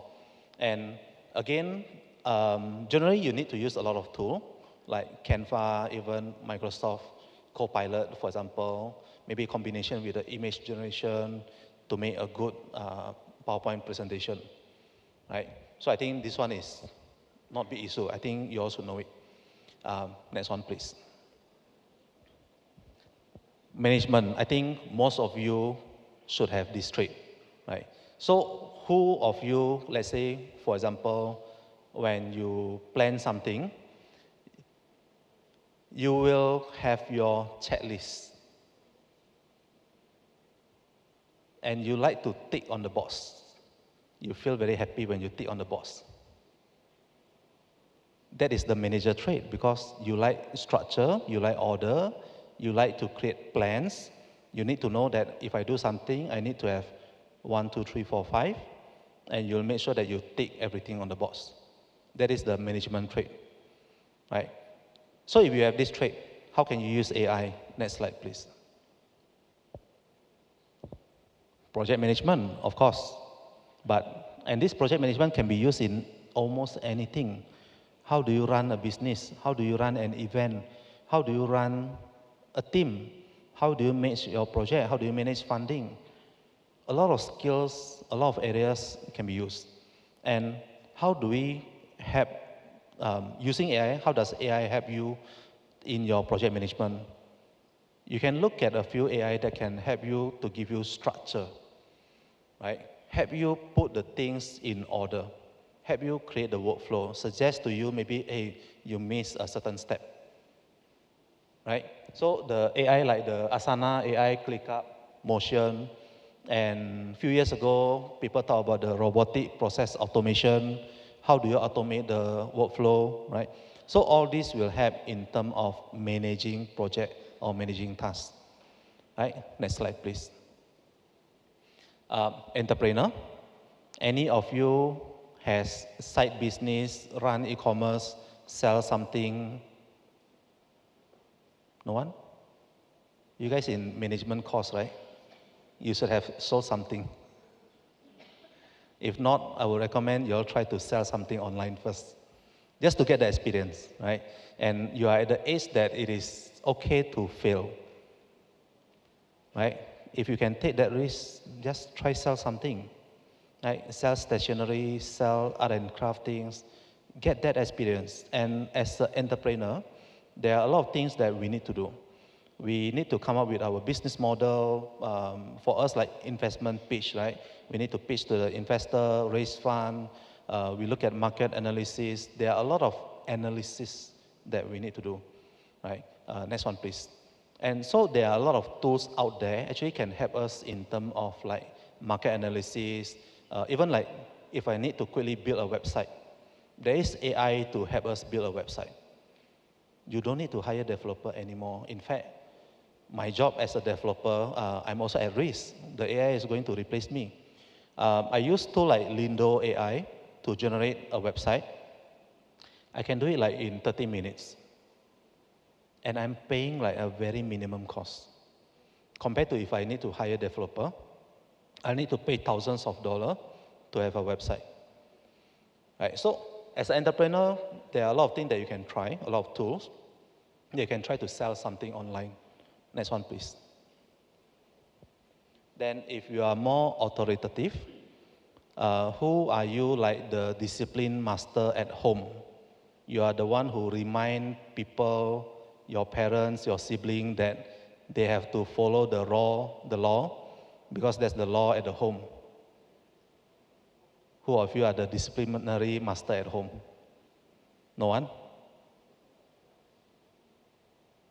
Sorry, this is not the disciplinary master. Okay, so this competition, sorry, I'm confusing with the other one.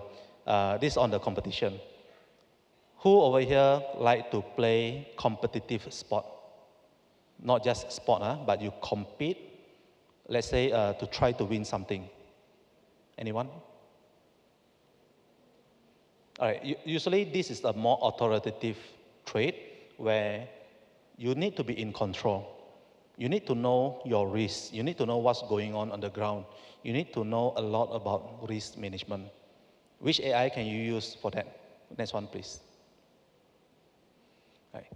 So I'm not recommending any of the tools over here, but there are a lot of the AI about like the risk management, KYC, fraud detection, mostly used by the fintech industry and also some legal industry. There are a lot of domain-specific AI. And those are the AI that really need to be trained specific to the requirement of that domain. Next slide, please. Yeah, so a lot of these are, I don't mention names because it's a very domain-specific product usually. Next one, please. Last but not least, compliance. So this is the one, the disciplinary master, right? So just now I asked already, so there are a few hands. So the disciplinary master, they are the law and order person. If the law says A, they will do A. There's no in between. There's no right or wrong. There are people like that, okay? So what can we do if we are more on the governance or compliance person? Next slide, please. So we can look at AI ethics. We don't have to be the developer of AI. We don't have to be the consumer of AI. There's one more role. How do we manage the AI in the industry? What is the rule out there? What is the law for AI application? I take this use case over here, Gina Chang. She's a photographer, and if you look at the picture over here on the left, that was her creation. She has planned for this photo shoot for days or months. She came up with the strategy, ideation, the hiring the model. She has assistant that she worked with, a lot of project management, and then eventually they did the photo shoot. The makeup itself took hours. The whole project took them like days or months to complete. And then somebody used the image, run through the AI to generate something similar. In 1 minute, you get similar picture. Is this right or wrong? Unfortunately, Gina cannot copyright her style of photography. And a lot of time when we ask, let's say, the image generation, we can ask like, I want a picture in the style of Picasso, Van Gogh, Kit Haring. Those are the art style. art style is not copyrighted, cannot be copyrighted. How do we protect that? So we need someone who govern the AI application. If we go back to the survey earlier, almost half of the population are afraid that robot will end the humanity. How do we prevent that? So we need people in this area as well to take care about the application of AI. Right? Next slide, please.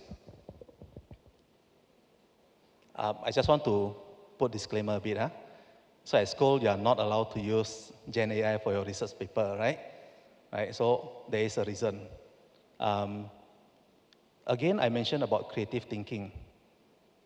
All this work that you are supposed to do at school is to train your creative thinking.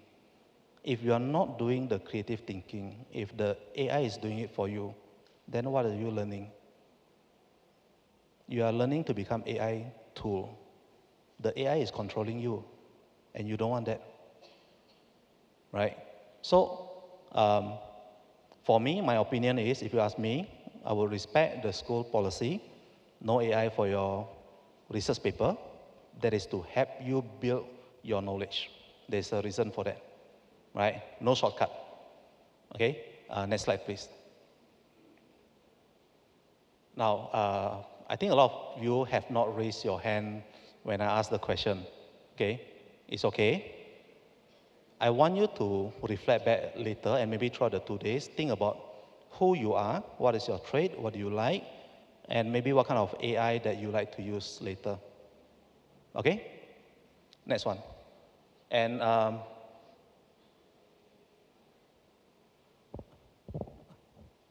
right, so this is my last slide. I just want to tell you that don't just look at the service area, try to understand yourself. What is your passion? Right? And learn something along with the passion. Don't just follow other people, oh, because the world is all using AI, then you need to use AI. Don't just be a follower. Find your own identity, who you are. All right? And I want to end the session with this slide. Next one, please. Full disclaimer, I have created this slide using ChatGPT and a lot of AI tool. Okay, the keyword is created. I started, my first slide when I prepared this, my first slide is this, because I was planning to use AI. And I thought that I can finish this slide in 30 minutes. Next one, please. I finished this slide in 3 days. Why? Because ChatGPT cannot give what I want. I did a lot of fine-tuning. I did a lot of context, a lot of context giving, changing the workflow. It actually took me 3 days to finish this slide. But it is still a good outcome, right? So I still need to do the research myself, right? So all the numbers that you see, I actually do the research. I didn't take from ChatGPT, right? So one thing to take note and also to reflect what I said earlier, you need to own the creativity part. You need to decide what you want. AI is your tool. AI is your hands. You are the brain. All right? With that, I hope you get something from today's session. Thank you very much. Thank you, sir. It's an amazing presentation. Please give big applause to Mr. Yusup Ngadimin. Okay, thank you. Okay, we only have 13 minutes for question and answer. Please, you can raise your hand. Maybe you can come forward. Do we have extra mic? Please tell your name and your faculty. Okay. Over there. Okay, you first. Yeah, you can use the mic at the center there. Yep, go ahead. Okay, thank you, Mr. Yusup. My name is Prihar. I'm from management. Presentation is very interesting. I look one statement, fight or flights. And I have one question. What skill should software developer have so if one they replaced by AI? Thank you. All right, good question. Yeah, so today the session I actually focus a lot more on the business side. I thought there will be more business student, but that's a good question. So for the engineers, right? If we continue to be the analytical type of engineer, you just write code, you'll be replaced by AI. What cannot be replaced by AI? The creative side. So creative side means that the design of the software. How do we design of the software? What is the requirement that we want? And in fact, one of the role in the IT that will be very good is product owner. But that's more on the business side. Huh? But as a product owner, you should know how the technology works as well. So instead of you doing all the coding, you do all the thinking. What is the software that you want to build? Who will be using the software? What's the feature, right? And then you can also learn about the architecture. How do we make this software scalable, reliable, right? If I can serve 1 million people, what do I need to do? You need to know that kind of question, even if you want to prompt and ask ChatGPT for the code. You need to know that, okay, my software, I need high reliability. I need a caching function. I need a good error handling mechanism. If you don't know this requirement, you cannot ask ChatGPT to give you the code. Right? So it boils down to the design part. You need to understand what is the design that you want in the software. All right? Next one. Okay, the next one. Okay, first of all, thank you so much for the opportunity. Let me introduce myself. My name is Grace, and I'm currently pursuing my degree in international management. And yes, thank you so much, Sir Yusup, for the insightful session today. I learned a lot about AI, and I have a question that I'm curious about. So, as someone who has experience in both Indonesian and Singaporean job markets, I would love to get your insights. So, with AI increasingly capable of doing almost anything, what added value do graduates need to stay competitive and maintain our unique selling point and our bargaining power in the job market itself? Specifically, what the key values or competences do Singaporean companies look for in graduates? And how can Indonesian graduates develop this to stay competitive in a global open job market? Okay, do you get it, sir? Yep. Okay, thank you. Good question. Right. In fact, I do get asked a lot from my students as well. I would say there are two things that are very, very important. One is that you need to have your own motivation. Are you motivated in the career? For me, when I interview people, I will usually ask them about their motivation. Why you pick this career? What makes you want to learn this career? Right. So that is very important to us because what we believe is that if you have the right motivation, you will stay very long in the career. If you are not motivated in the career, then a lot of people will start talking about work-life balances, 9 to 5 job. Why you want to quit your job so early? That means you don't like your job. So if you don't have motivation, even for me, just my own perspective, I cannot hire the person, right? Secondly, are you someone who has gone through failure? Are you someone who understands pain? Are you someone who dare to take risks? We like these kind of people because these are the people who will grow faster in their career because you will learn a lot from your failure, right?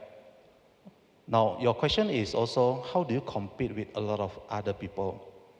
There's only one question, one answer. You do better than other people. Not easy, yes, not easy. And that's why there's only one winner. If you look at Olympics, there's only one gold winner, one silver winner, one bronze winner, right? The majority is not a winner.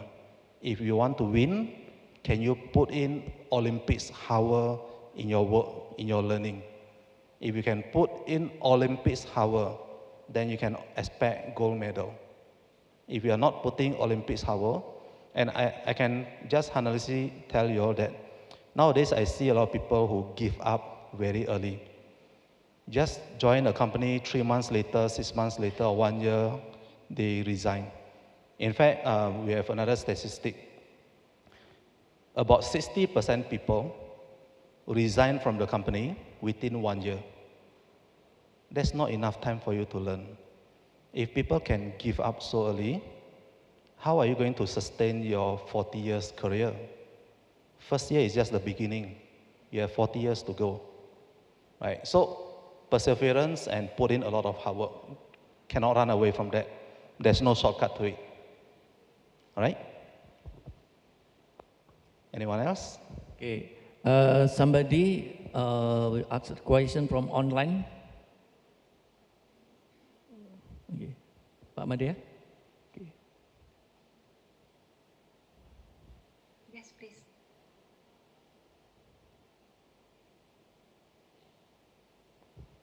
Okay. From our friend via Zoom, the name is Marjorie Pamela C. Salunga from Miriam College, Philippines. The question is, as AI continues to evolve, many schools and universities are hesitant to allow its use for academic work. However, when used responsibly, AI can serve as a powerful tool to enhance research, productivity, and learning. How can educational institutions strike a balance between encouraging the responsible use of AI and maintaining academic integrity? And should we be incorporating AI literacy into curricula to ensure students are prepared for the future? All right, that's a good question also. So remember the Google map that I showed you earlier? There are a lot of ways to do things, right? For school, they have reason where you shouldn't be using Gen AI for your research paper. But I didn't say that you cannot use it for something else, right? You can use it for your life. If you have birthday party and you want to invite, why not, right? For school, research paper, there's a reason you need to know what you are writing on the research paper. So it goes back to the Google map earlier. You have a lot of options, right? This option, let's say for school research paper, the requirement is that you need to put in your effort and knowledge. That is what your teacher, your school want to see. That is the rule of the game. You have to follow the rule of the game. But in other area, in your personal life, you want to use for your meeting, you want to use for your own side business. If you have e-commerce, for example, why not? Right? It's a different route, different journey. You need to understand the tool and the part, when to use which one. And I don't think your teacher is going to stop you if you say that, I want to write a business plan to do my e-commerce business, right? Because that's outside of your school curriculum. All right? I hope that answers your question. Thank you. I saw Miss Rina Christiansen from Perth. You want to ask something, Miss Burina? Yes, please. Yes, thank you. First of all, can you hear me properly there? Yes. Yes, thank you. I would like to comment to two things what you said. I would like to approach this not in the technical terms, but more in the psychological a part of the AI is like the fear part, those kind of thing, the one that you say. When you say, don't just be a follower, that's the one thing I would like to say, comment on us. And the other thing you say, AI is your hand, and but you are the brain. First of all, yes, we are already a follower and we always follow, unfortunately. So we have not been able to think 100%, or we're not allowed to think by ourselves. Because once you think by yourself, you're out of society, mainly like that. Who are we follow? We follow nation, we follow culture, we follow religion, we quoting gurus. and name of the new people that we follow. By nature, we already follow. We follow our parents, the path that's already there. It is very wishful thinking to say, don't just be a follower. But it is harder than we think we can do. And secondly, when you say AI is your hand and it's not your brain, we must understand that AI is in a toddler age. So imagine when AI is in the mature age, like we are in a mature age today, what can it do? A lot more than it can today. So as far as I understand from this book, which I read from Yuval Harari, the book's called Nexus. He's a professor of Hebrew University. AI is not just a mere tool, but it is an agent. So eventually AI can make decisions without needing us. AI eventually the algorithm will speak within another.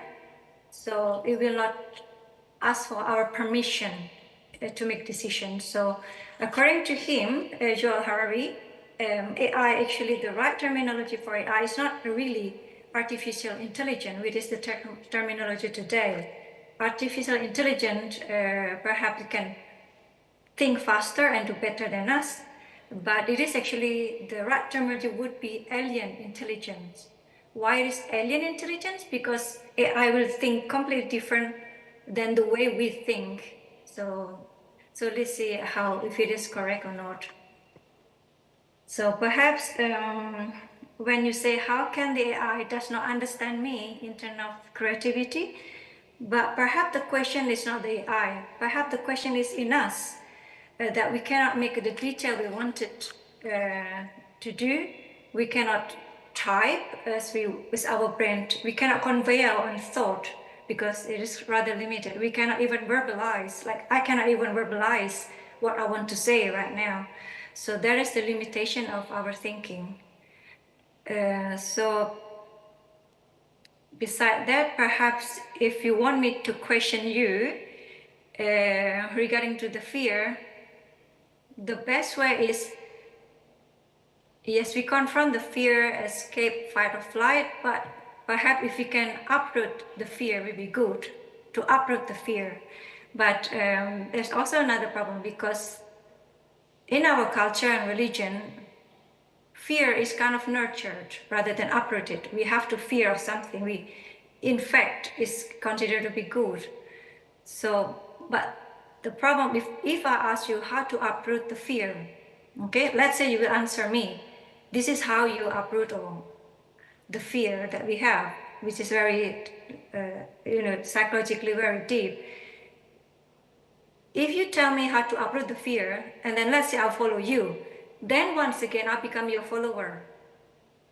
Right? Then you create a new authority and we follow the new authority. So you can see it is very dilemmatic. Everything that you say, even the AI, even the guru, and then we, the listener, will follow, but then it will contradict. Don't just be a follower. So yeah, that's what I have to say, sir. Thank you. All right. If I understand your question correctly, the first is that about the fear. If, let's say, there will be changes definitely, and we will be learning from other people, how do we still can address that fear when the fear is still internal to us anyway? Is that correct, the first question? Yes, partly correct, okay. But the thing that this AI is not mere tools. AI is actually an agent. So it is something beyond, it is unknown to us. Right. The thing that we had before is mere to replace our muscles, right? Like horse or bicycle, vehicles, cars. So it's never to replace our mind, our capacity to think. But AI is different because it will not just think better and faster than us, it will think differently than us. So that's why the fear coming in. So the question is how to uproot this fear.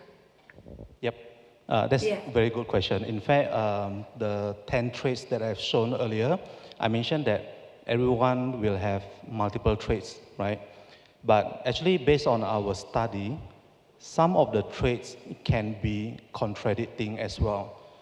A very common one, for example, between creativity and analytical. We always talk about left brain and right brain, right?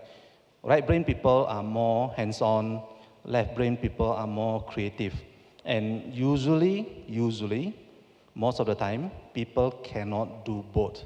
So that's why earlier I keep on emphasizing that we need to learn creativity, right? Because for some people, that is not natural. We may not be able to express that creativity. We have that in mind. Can we express it out? Maybe it's not in our nature to find the right words, to find the right way to articulate that, right? And it may become challenging for us to be creative in using AI. And you mentioned like, how about in the future when the AI agent come in, there are more risks that agents can actually replace us, yes. Okay, so based on the study that we have done, there will be some people, no matter they try hard, right? They really try hard to learn AI, but they can't just get the hang of it. So what can you do? You collaborate with other people, right? If you cannot do it, can your friends do it? Your co-founder do it? Your partner do it? Then you just talk to your partner and let your partner do the work. That's one way. You don't have to do everything yourself, right? Because really there is some people that there are something that we cannot just do. For me, I'm not a creative person. My background was IT, right? And even for me to really fully adopt AI, definitely there is a challenge in my own way. And that's why I can feel that for some people to really adopt AI, not easy. But sometimes you don't have to do everything yourself. You can find someone to work with, let the person do it for you, right? As long as you maintain that collaboration, maintain that friendship, for example, let people help you with that. I think that could be one of the options, right? And also don't be worried that you cannot do this. It's not the end of the world, right? Look at your trade. What else, how you can leverage, maybe not yourself to do it, how you can leverage other people to do it, right? Okay, I hope that answers your question. Thank you. All right, okay. Okay, thank you, Dr. Rina. Now I think it's time's up. One more. Oh, one more question. Okay, on the floor. Okay, one more question. Okay, first of all, I would like to introduce myself. My name is Kefas Mahasmara. I am the delegation of Yeti English course, so I am not a student here. First of all, thank you, Mr. Yusup, for your inspiration from the presentation that you have been delivered before. Let's jump to the question. So, quick question. What is the best approach personally for you, Mr. Yusup, as a considerably big business owner, for a small business in the education field located in small city Salatiga to utilize AI for further improvement? Moreover, when the team within the business doesn't come from an IT background and not familiar enough with AI. Thank you. All right, very good question. In fact, yesterday I had a lot of discussion with Pa Albert and Pa Made on this. So what I've been thinking is that actually today there's no more geographical boundary in terms of technology. We have access to all this technology. These technology are created by OpenAI, a US company. Everyone have access to it. Even for my business, I've been hiring people, work remotely. I have staff in Jakarta, in Bandung, in Bali. We as a team can collaborate together thanks to the internet, right? So I feel that there's no longer boundary. We just need to explore that. Do we have access to, let's say, job opportunity out there? It can be collaboration with other university, which I think this university has been doing. And in terms of the work option, for example, can the students over here find work remotely? There will be a lot of organizations out there, like from US, Australia. I know a lot of people in the market have been trying to hire a lot of Indonesian students. But for them to come into Indonesia to find the students is also challenging, right? Because we don't have that channel. one channel for them to come in and they have access to all the school. I've been visiting a few places or countries like Vietnam, Manila, for example, and those countries has a certain city where the government actually dedicated a lot of like university, a lot of remote work building for overseas business to actually open their branches or offices in those cities. And then it will make it easy for overseas business or investor to come to the country, and at the same time for the country to supply the worker to the business. I haven't seen that in Indonesia. So I'm not sure if there's any plan or anything to do that over here to make it more accessible for the students or for the business out there to have access to the students over here. I think that would be great if there's a certain, I don't know, connection, marketing, or something that we can do to have cross collaboration between the country. Right? Today, geography is no longer an issue. It's all about connection and whether we want to have that agreement. Right? Okay. Okay. Thank you for the question, guys. I want to read the short summary. AI has the potential to revolutionize career development, but it requires ethical consideration, human oversight, and continuous improvement to maximize its benefits. The key is to integrate AI as a complementary tool to enhance rather than replace human decision-making in career planning. AI is transforming the way we approach career development. AI-powered tools and platforms are being used to enhance career growth, improve job search outcomes, and facilitate lifelong learning. Okay, thank you guys. Please, one more, give big applause to Mr. Yusup Ngadimin. Thank you. Thank you. Thank you, sir. Thank you very much.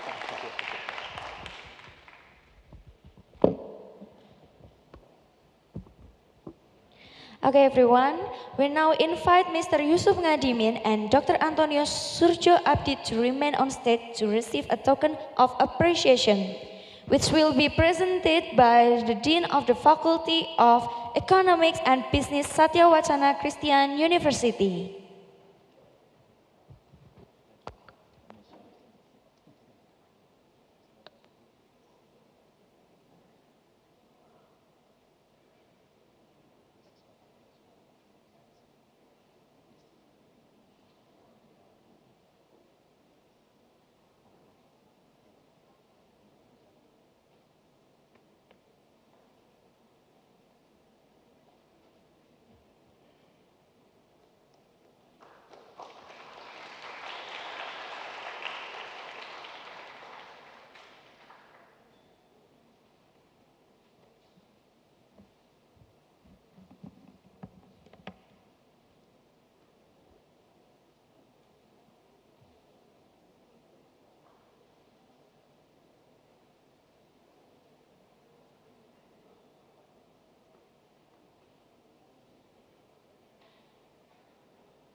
Thank you, Mr. Yusup Ngadimin, for the insightful and engaging presentation. Your valuable knowledge has broadened our perspective for both academic and industry application. And thank you as well to Dr. Antonio Surjo Abdi, SAMM, for skillfully moderating this session and making it even more instructive and thought-provoking.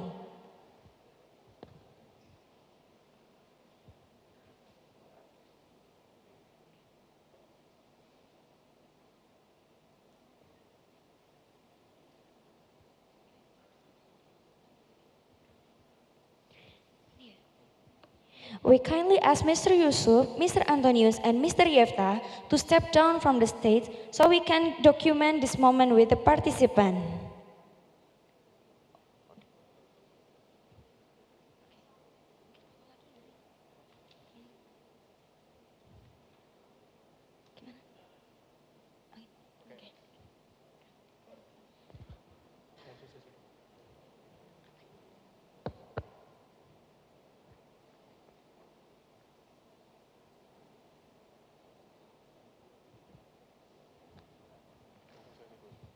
Okay, We now move on to the second session titled Women, AI and Sustainability, Movers of Future Entrepreneurship, which will discuss the role of women in AI-based business innovation and sustainability. The speaker for this session is Maria Christina L.Ibanez, MA from Miriam College, Philippines, who will be joining us via Zoom. This session will be moderated by Professor Insinyur Lili Suharti, MM, PH.D., a faculty member in Human Resource Management at the Faculty of Economics and Business, Satya Wacana Christian University. Professor Lili, the floor is yours.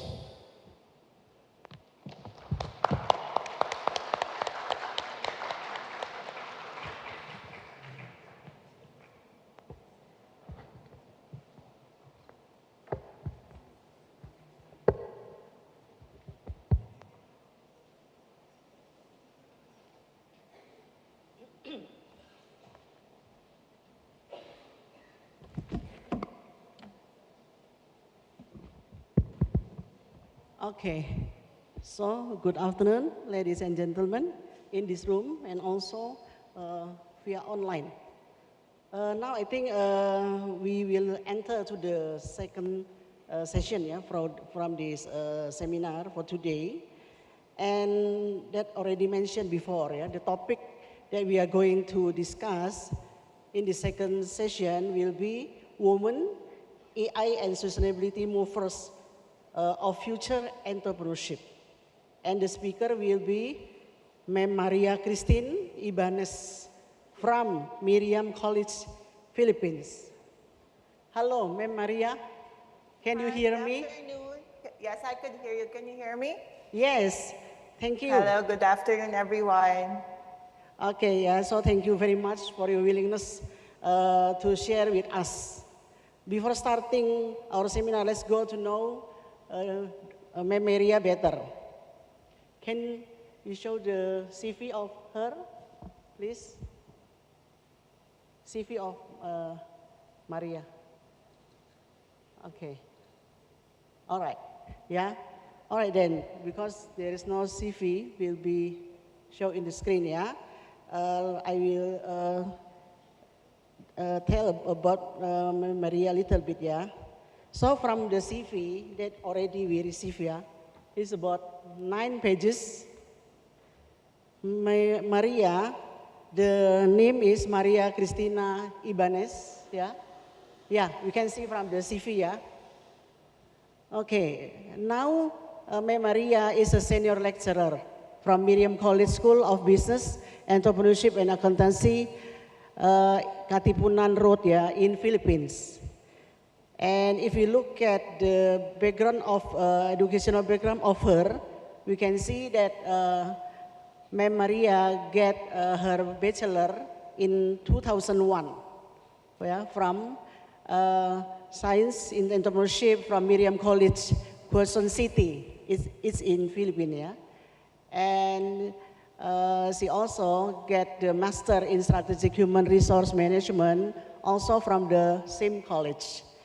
But then, Ma'am Maria also have a postgraduate diploma in designing education from Miriam College and Goldsmiths from University of London. Besides the experience in the formal education, now Ma'am Maria is also department chairperson from Miriam College, School of Business, Entrepreneurship and Accountancy. And then she is also Innovation Resource Manager, also from the same college. Besides that, besides of the position, now she hold, Ma'am Maria also have a lot of experiences, in the field of entrepreneurship. If you look at from her CV, both as a researcher, mentor, consultant, and others. She also has a lot of experience attending various courses. We can see, because from 9 pages of her CV, there are a lot of conferences, courses, that she already attend, and most of it in the field of entrepreneurship. In her career, she also published a number of books, papers, and models in the field of entrepreneurship, education, and also business incubation. I can't mention all of her experiences because her CV has 9 pages. But what is clear from that CV, we are grateful to get sharing from the right person, who is really experienced in her field. Okay, so let's start. We start our session now immediately, and then I will hand over the time and also the screen to Ma'am Miriam. You have about 60 minutes, to do your presentation. Then we'll follow by 50 minutes for question and answer. Okay, so now time is yours, Ma'am Miriam. Okay, thank you, Lily. So good afternoon, everyone. Again, I am Maria Christina L.Ibanez from Miriam College in the Philippines, and I'm excited to share with you my insights on how the 3 elements of the movers of entrepreneurship is and how they intersect. So it's women, AI, and sustainability. Earlier, we were discussing what is the meaning of AI. It's artificial intelligence. And Ms. Rina, I think, mentioned in one of the books that she read, it's alien intelligence. So we will see as it transitions throughout the years. And I have been advocating women entrepreneurship, both in MSMEs, as social entrepreneurs, and startups for more than a decade. And I saw their potential, the potentials of these women in doing business and how the environment affects them in doing business as well. So let me ask you this question. So think about this. What is the one word that comes to your mind when you think about intersection of women, AI, and sustainability? This intersection is crucial to our discussion today. First, it highlights the innovative spirit that women bring to entrepreneurship, especially in the realms of AI and sustainability. Second, it underscores the impact of sustainable practices, which are more urgent call right now than ever. Finally, this conversation that we will have in the next 60 minutes is not about the role, but also understanding the challenges of these women, the opportunities that they have as they lead in these critical areas. So as we explore this topic, we see that there is an increasing significance of AI and sustainability across various sectors. Let me begin. We have been hearing the use of AI from today's session since this morning and see its impact on the things that we are doing. It goes beyond merely improving efficiency. It also enhances productivity and opens up new opportunities that were once thought impossible. AI, artificial intelligence, it can be alien intelligence, we don't know, right? Have moved from futuristic concept, from what we see from movies before, from Avengers to Mission Impossible to Terminator, to the present day reality. It rapidly transforming industries and our daily life.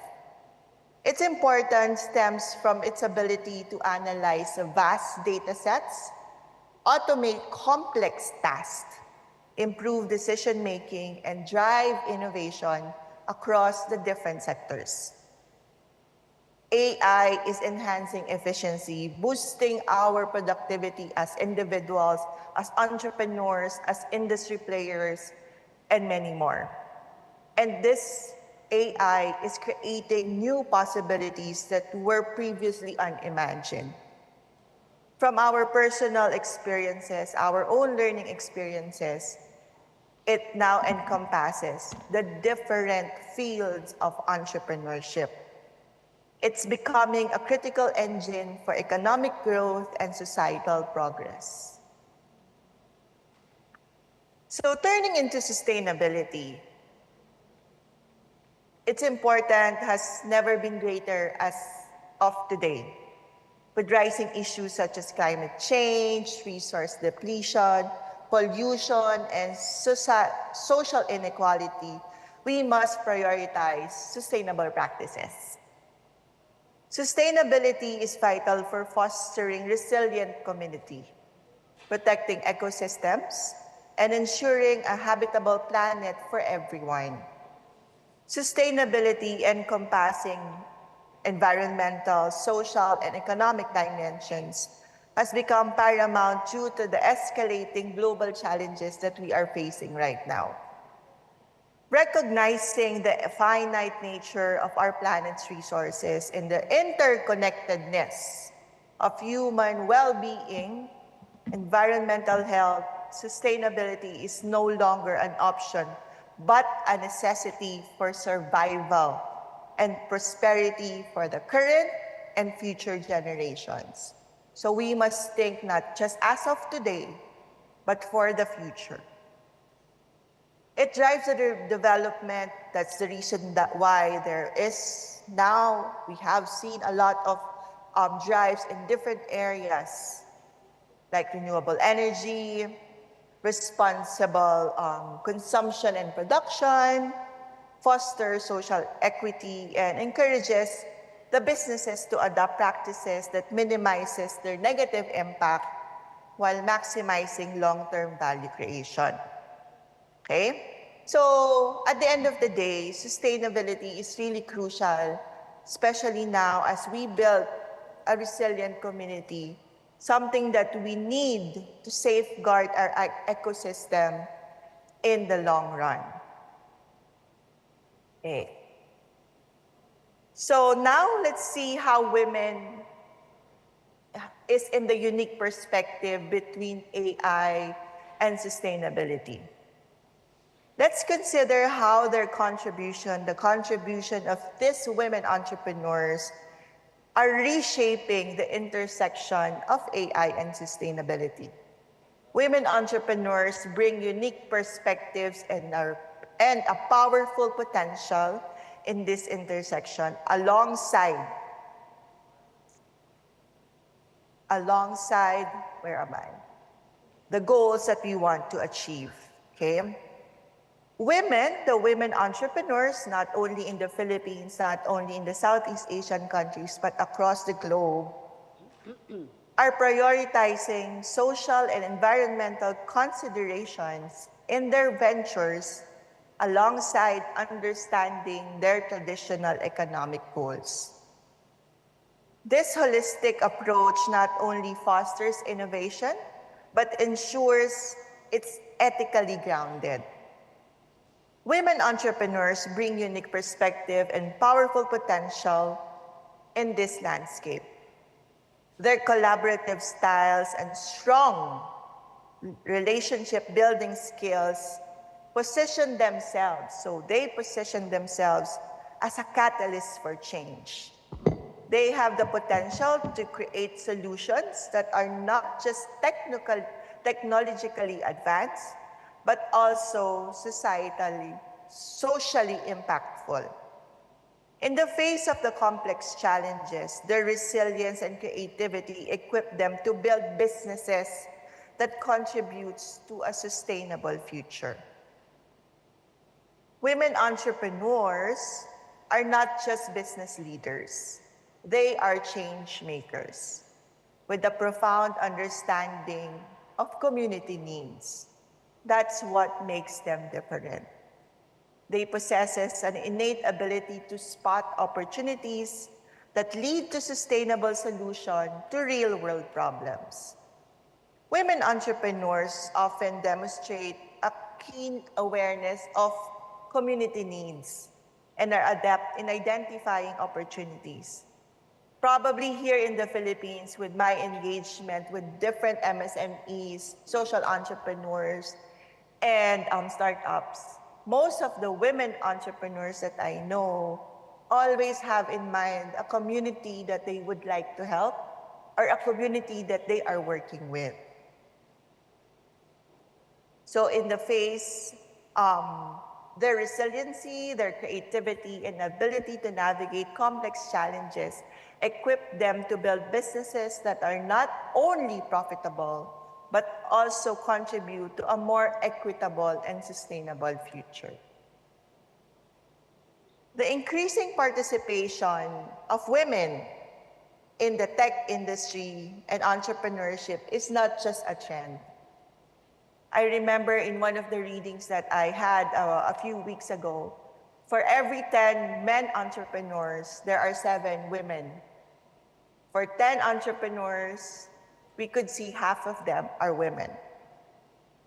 It is a vital step towards bridging gender gaps in AI development and STEM field.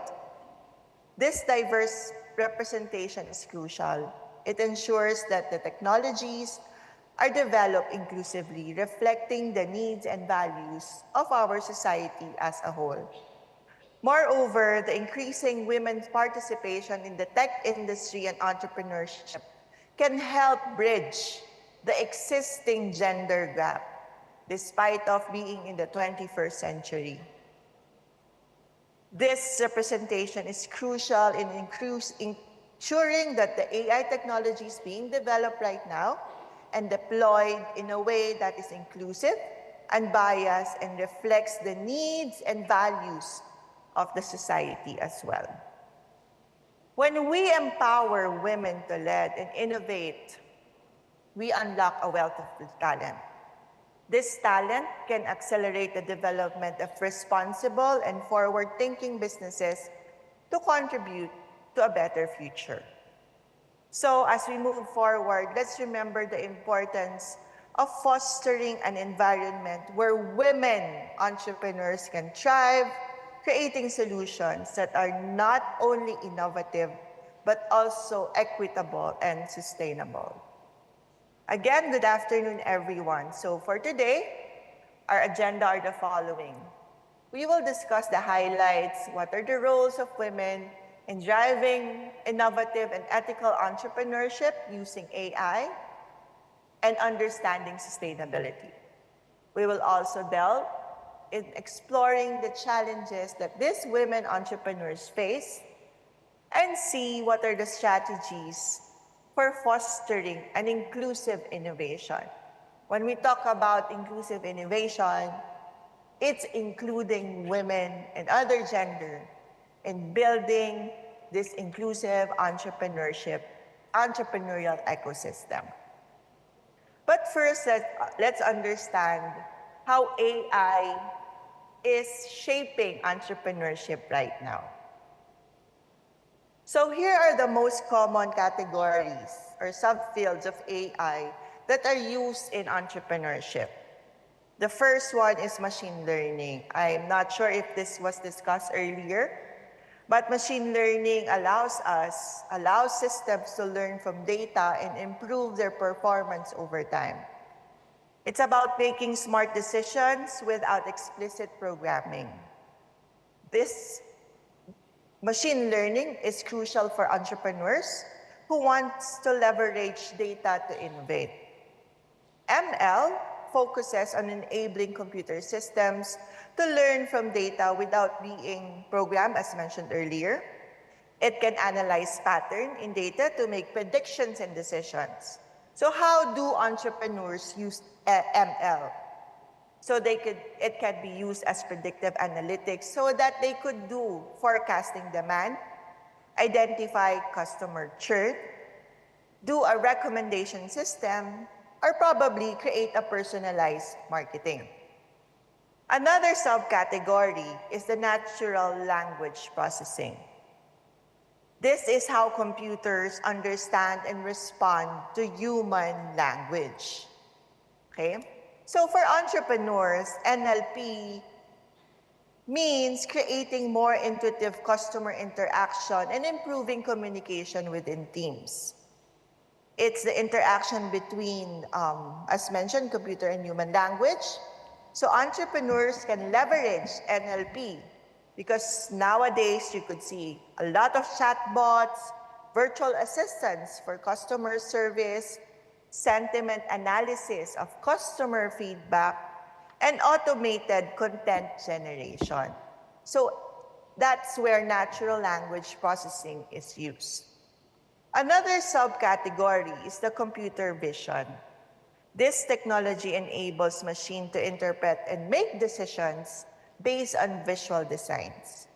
For many businesses, these can lead to enhanced product quality and better insights in customer behavior. This area of AI allows computers to see and interpret visual information from images and videos. For businesses, the use of computer vision has applications in quality control, recognizing defects in products, right? Facial recognition for security, autonomous vehicle for logistics, and image analysis for marketing and research. So you could see ML, NLP, and CV. These are AI categories that are not only drivers of innovation, but they also paving the way to sustainable practices in entrepreneurship. So how does AI transform traditional business models? So here are 3 areas wherein AI played a role in challenging traditional business models. The first one is automation. Through automation, this technology streamlines repetitive tasks across various business functions.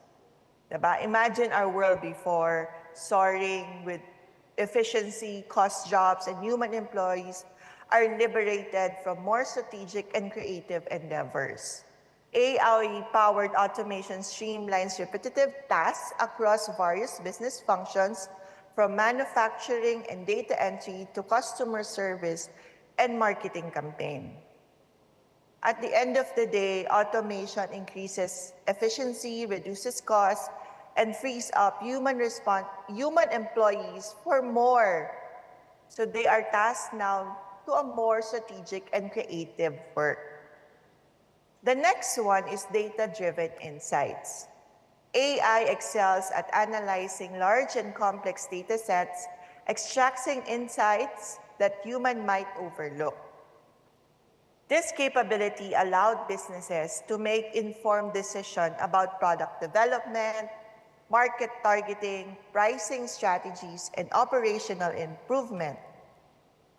It excels at analyzing large and complex data sets that human might have missed. So with this data-driven insights, it allows entrepreneurs to make informed decisions in product development, market targeting, pricing strategies, and other operational improvements. And lastly, let's look into personalized experience. Using AI in personalized experience, it enables businesses to understand individual customer preferences and behaviors at scale. At the end of the day, having this one increases customer satisfaction, loyalty, and again, revenue. So AI enables businesses to understand individual customer preferences and behavior at scale. So these 3 aspects not only transform business models, but also, again, pave the way for organizations or for businesses to adopt to a more sustainable practice. So how do we use AI in applying sustainability? So connecting AI capabilities to potential sustainable application is crucial for future entrepreneurs. AI, again, as mentioned earlier, is a tool to address environmental and social challenges, and of course, it supports us in driving sustainable practices. These are areas wherein AI can help businesses in creating a more sustainable operation. First is optimizing resource use. So using machine learning algorithms can analyze energy consumption patterns in buildings and industrial processes. So that's one example. Second one, it can be used in predicting environmental changes. AI can analyze, as mentioned, can analyze vast data set related to climate change, weather patterns, and other ecological systems that can improve our predictions regarding environmental forecasting. The third one is improving supply chain efficiency. Diba? We could use AI in optimizing logistics and supply chain. Have an enabling circular economy. Using computer vision and NLP can be used to improve, for example, waste sorting and recycling processes. So I'm just giving some examples on how AI can be used as in applying sustainability. Fifth is monitoring and protecting ecosystems. So here we could use AI-powered image recognition and sensor data analysis that can monitor activities around our environment.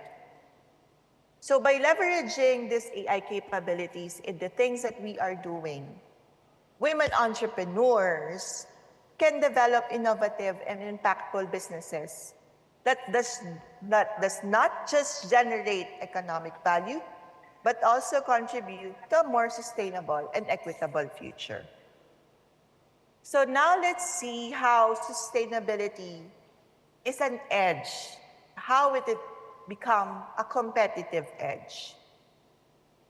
So sustainability and business model, because of the dynamic business environment that we have, sustainability is no longer solely an ethical imperative, but has an increasingly become a significant competitive edge for entrepreneurs.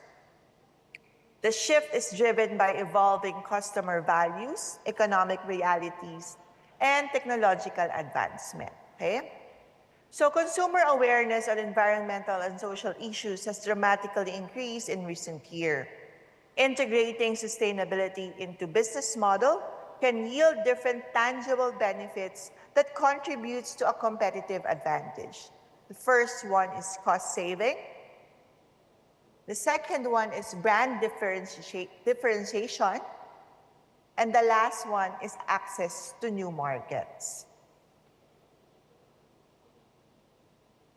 We know that AI is crucial in its role in enabling businesses to effectively measure, track, and communicate their sustainability effort.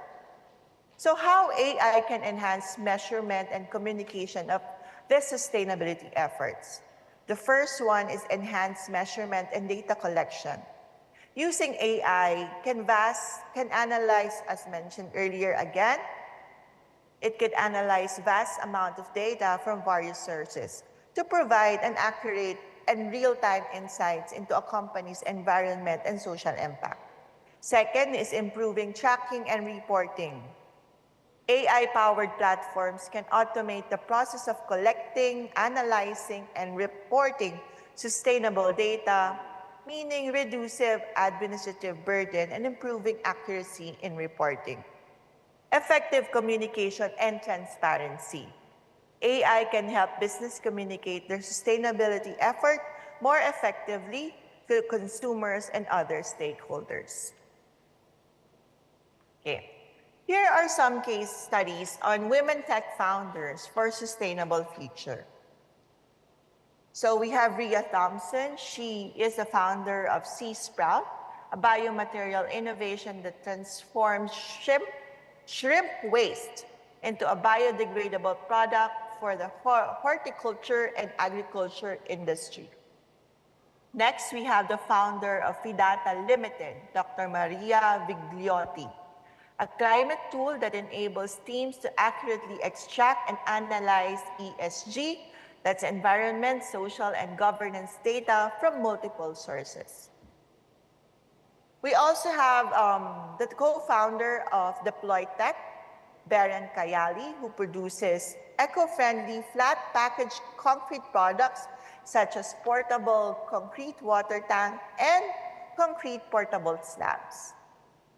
We also have the founder of Sage, that creates sustainable non-toxic dye for food waste as an alternative to synthetic dye, Ms. Emily Jane Taylor. We also have Tavish Telly, the co-founder of Ventrix, a company that builds decentralized carbon capture units that harvest excess building resources and reduce direct emission. We also have the co-founder of Pulpatronics, Chloe Saw, that produces low-cost recyclable radio frequency ID tags to clothing retailers. So those are the tags that we could see in our clothes.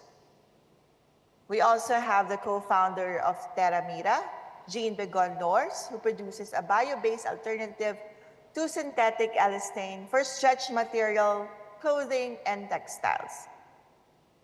We have Ms. Rina Ramanua and Dr. Amreen Rapid, the founders of Youth, that produces plastic packaging from onion skins to protect and preserve foods. We also have the co-founder of Carbon Cell, Elizabeth Lee, that produces a sustainable alternative to traditional poly-based foams made from biochar. And the co-founder of Celio, Diana Eppel, produces technology to reduce vaccine spoilage, as 50% of vaccines are wasted globally. Celio offers a novel packaging material designed to keep vaccine cold passively, effectively, and affordability. And lastly, we have the founder of Radiant Matter, Elisa Brunato, produces naturally shimmering, non-toxic, biodegradable biomaterial for clothing and textile industry. So those are biosequins. That's what she calls her product. So all of them, the women that I show, are women tech founders from the United Kingdom. However, in our own countries, we have our own women founders who are already making a mark, in the various industries, not only in tech, but also combining technology and social entrepreneurship. So what are the challenges faced by women in technology and entrepreneurship? So first is the underrepresentation in AI and STEM. Women make up only 26% of the workforce in data and AI roles, according to the World Economic Forum 2020 data. According to UNESCO 2019, it highlights that less than 30% of women researchers around the world are women, and even low representation in fields like engineering and computer science. And there are few girls pursuing STEM subjects beyond secondary school. So these are the gender gaps that we could see in AI, STEM, and venture capital. There is also limited access to venture capital.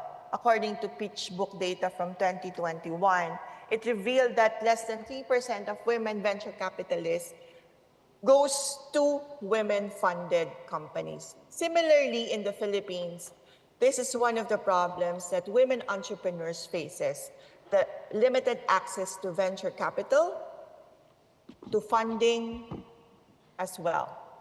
Next is the implication for innovation and equity.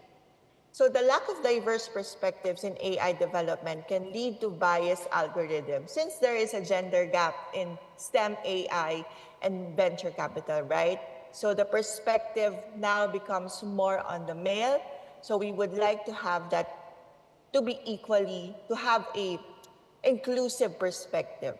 The underrepresentation of women in leadership role as well in tech and sustainability, despite of women having a bigger role now in most of the corporations. So there is still underrepresentation in the field of technology and sustainability.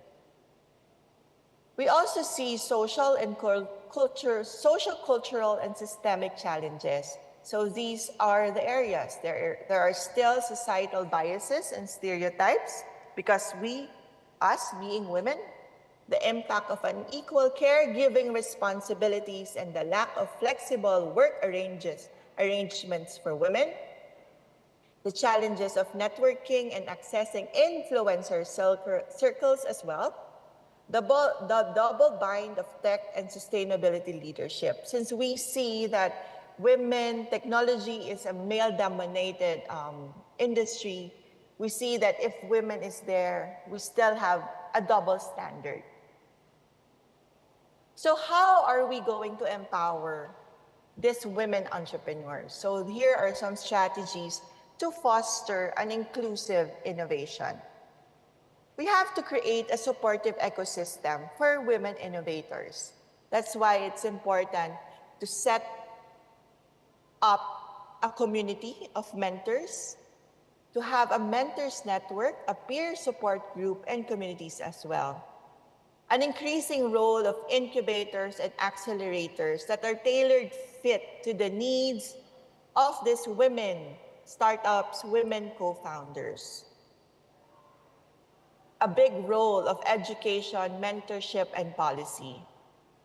We need to have STEM education early for girls, an initiative to encourage women to pursue AI-related fields. We also see that mentorship have a big impact in providing guidance and support for these women entrepreneurs. Policy intervention can also promote gender equality in tech and support sustainable innovation. The integration of sustainability and ethics in AI startups. As a community, as a network, we need to discuss frameworks, we need to share best practices for developing and deploying AI responsibility and ethically, considering potential biases and environmental impacts, highlight the importance of embedding sustainable principles from the outset of a venture. Then, we need to provide funding and accelerator opportunities that are focused on women-led sustainable ventures. Having this funding and accelerator opportunities, we need to use our gender lens in investing, in creating an investors network, in creating a database wherein these women can find funding, can find support, can look for support. We have to develop an impact investment platforms as well. Increase the organization supporting women entrepreneurs, not only increase, but also tap these organizations. Sustainability-focused incubators and accelerators, as mentioned earlier, the increasing demand for incubators and accelerators is there, but we need to find a program that is tailored fit for the needs of these women. And of course, for our government and other philanthropic grants to give an opportunity for these women-led entrepreneurs. So here are the key takeaways for this afternoon's discussion. The first one is there is an untapped potential of women leaders. Women entrepreneurs possess a unique perspective, a strong sense of purpose, and a collaborative leadership style that are crucial for driving innovation in the intersection of AI and sustainability. Second, we know that AI is a powerful tool for sustainability. Third is the importance of creating an inclusive ecosystem, creating a supportive environment with mentorship, peer network, tailored resources from incubators and accelerators, and equitable access to funding is essential for empowering these women innovators so that they could unlock their full potential. So I guess that's it for this afternoon. Thank you. Women, AI, and sustainability are the architects of the future where innovation serves both humanity and our planet. Thank you and good day. Give applause to Maria. Can I call you Maria? Sure. Okay. All right, so thank you very much, Maria. You use your time very efficient, yeah? Less than 60 minutes, yeah? so we still have enough time for discussion. Yeah, now we open for discussion. So first, for audience in this room, is there any question for the presentation of Maria? I think the topic is very interesting, yeah, because talking about women, yeah, and sustainability and EI. Yeah, so anybody, yeah, if you have question, you can raise your hand, yeah, and come forward. Any question from this room? Okay. All right, and in the floor, yeah, for the audience from online, yeah, you also can ask question. Yeah, just write down in the chat room, yeah, about your question, or you can do it directly, yeah, by raise your hand, yeah, using emoticon, yeah, and then you can ask the question. Any question from the audience? Yeah. Okay, this is a very good occasion, yeah, so get use of this opportunity. Okay, you can come forward, mention your name, yeah, and then just ask your question directly. Yeah, thank you. Okay, hello to, let me introduce myself. My name is Rafael. I'm a management student at Satya Wacana Christian University. And now I have a question.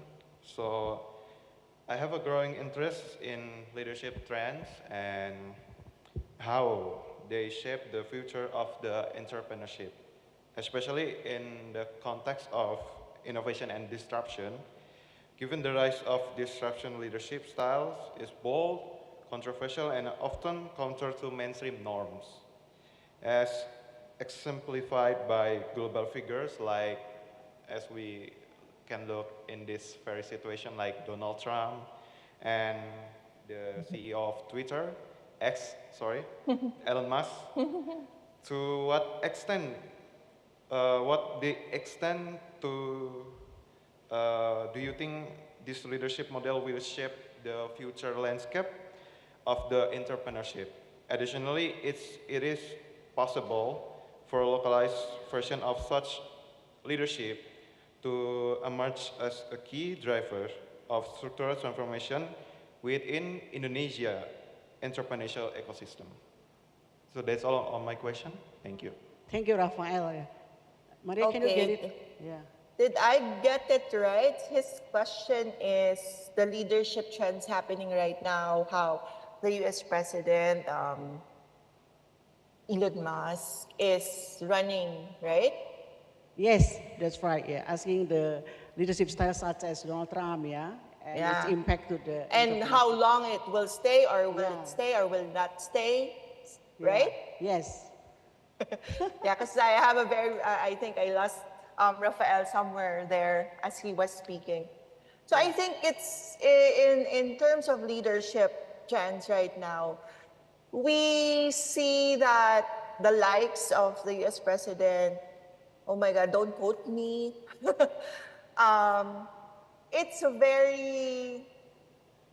It's not, I think, how will I say it in English? Of course, this is a language barrier. That trend is, not everyone is for it, right? Not all individuals, not all leaders have the same traits. So I guess our leadership traits are very unique and also is affected of what we want to achieve at the end of the day, right? It's now becoming more personal. Are you just thinking about your own personal intent, or are you looking into the good of everyone? So I guess the leadership trends, I don't know if I'm answering the question right, because that's how I understood the question.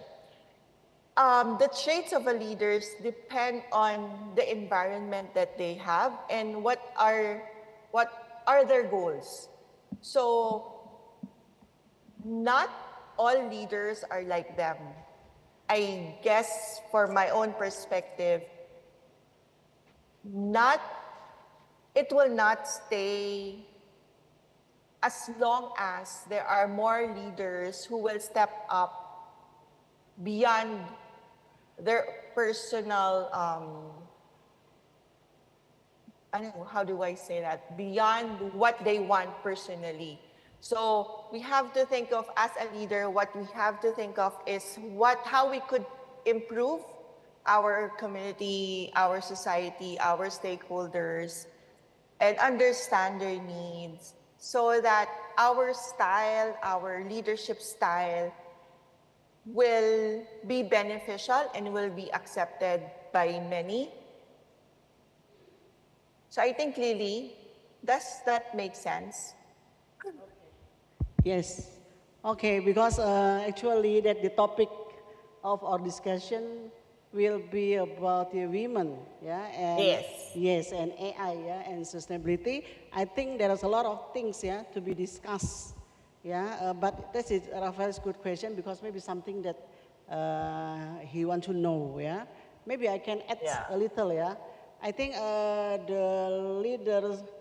One country's leader's vision is really important, yeah, especially, how the leader give the opportunity, yeah, for the development of the entrepreneurship, especially to involve the women in that country, yeah. I think, it will enhance, it will help the growth of the entrepreneurship in that country, which is the women also involved and play important roles in that, yeah. So that is, I think, the importance way of the leader of one country, to have that kind of vision. I think we can put in, you can put it in that way. Okay, another opportunity. Is there any other question? Because there are quite many girls and women also in this room, yeah. And online, is there any question? For the question in Zoom is no. Not, but related with this topic, no? No. Okay. Anyone?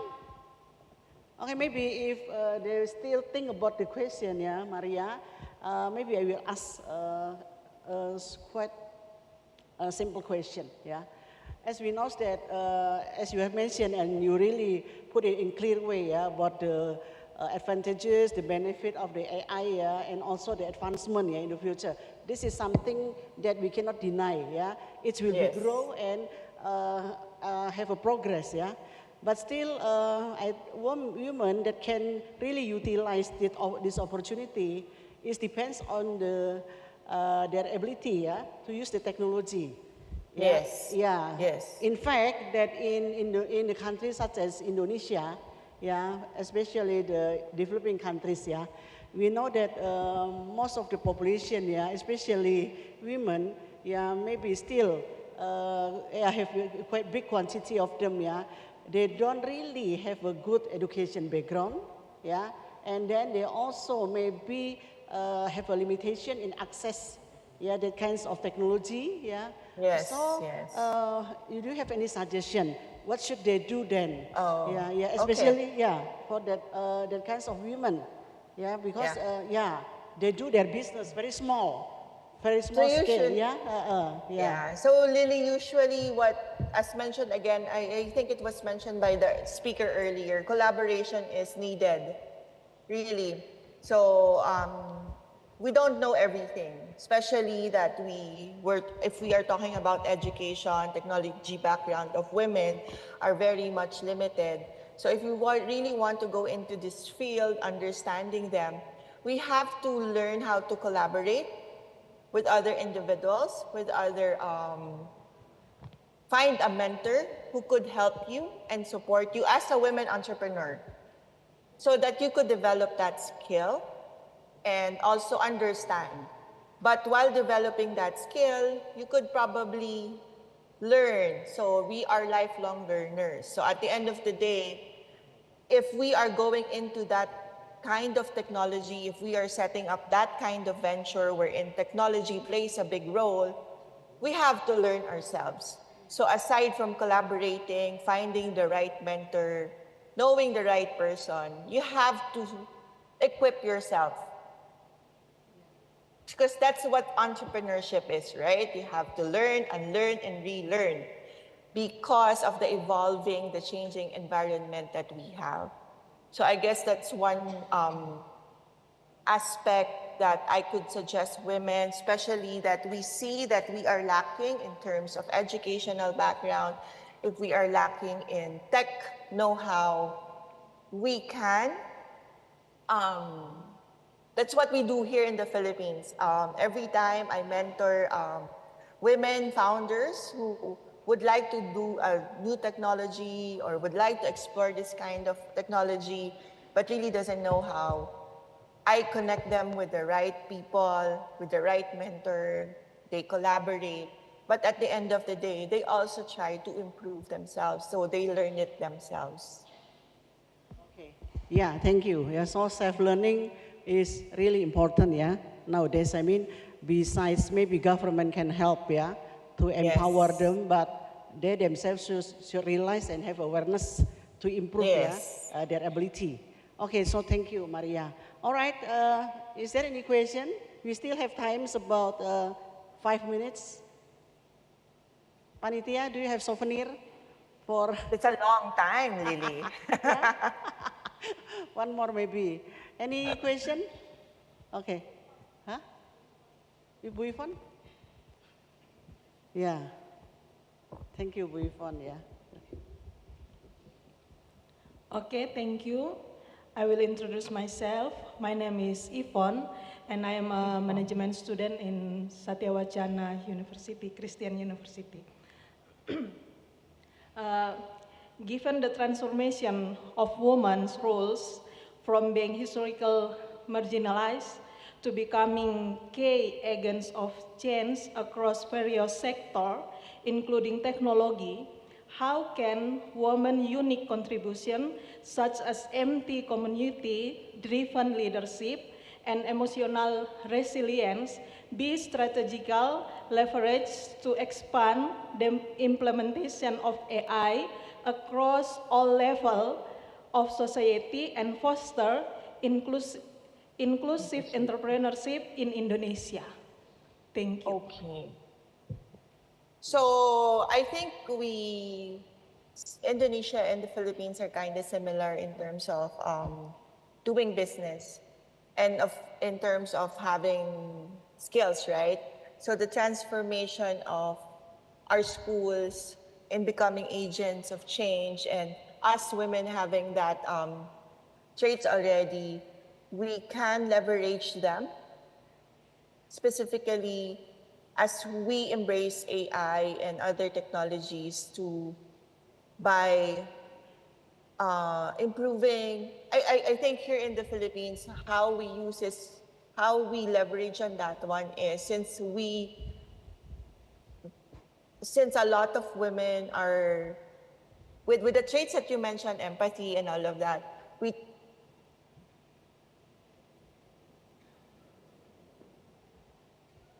like to solve. We would like to challenge ourselves in addressing societal, addressing needs that are very urgent and embracing change for our communities. So for us here in the Philippines, that's how we leverage the skills, the abilities of women, and how they are embracing change is immersing themselves in communities and seeing how they can improve things, the everyday daily lives, how to improve processes and systems, and integrate technology as they develop new business ventures. So in the Philippines, we have a lot of social entrepreneurs, startups that are women-led. But these women-led startups and SEs really are addressing needs of the communities, because of when we try to talk to these women founders, it's really their empathy, the abilities that they have, their innate nature of understanding or looking into the needs really help them in creating ventures that are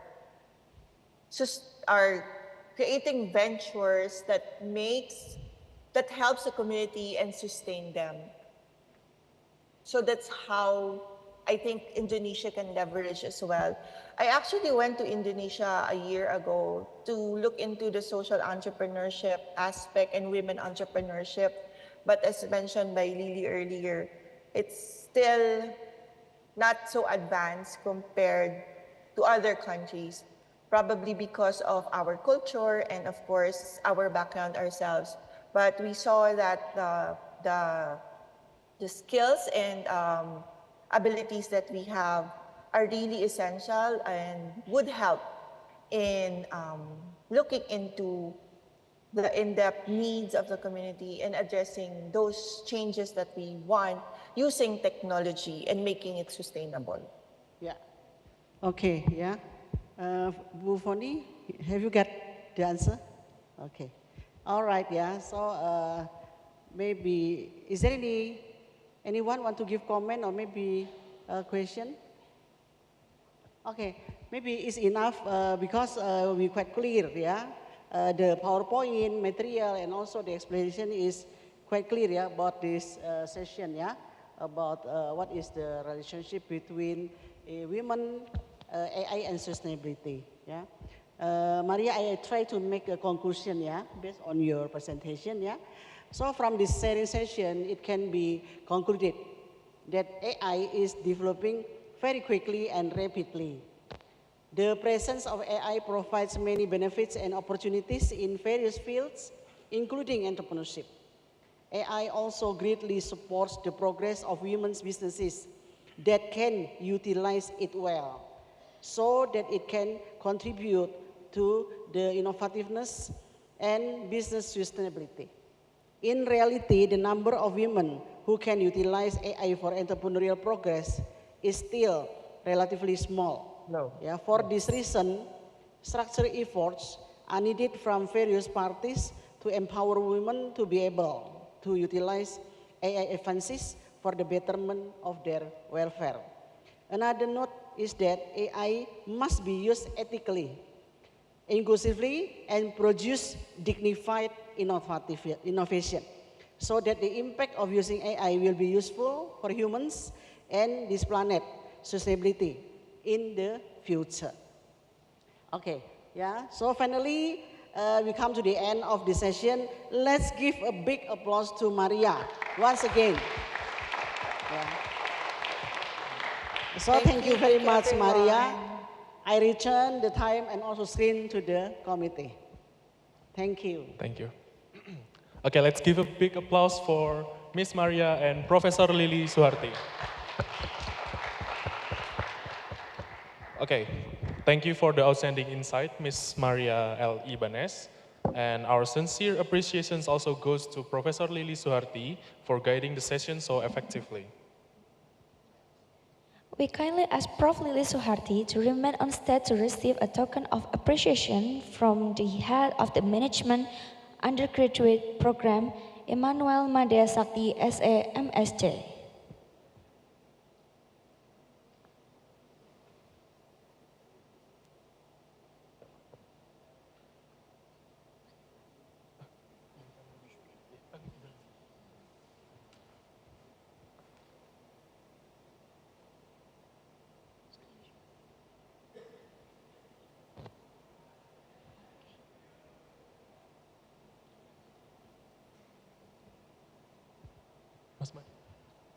Okay, thank you, Miss Maria Christina L.Ibanez and Professor Lily Suharti.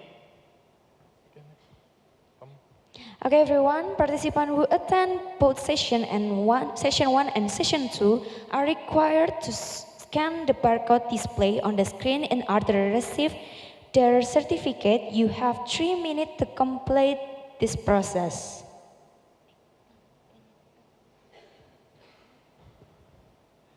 The barcode exit form.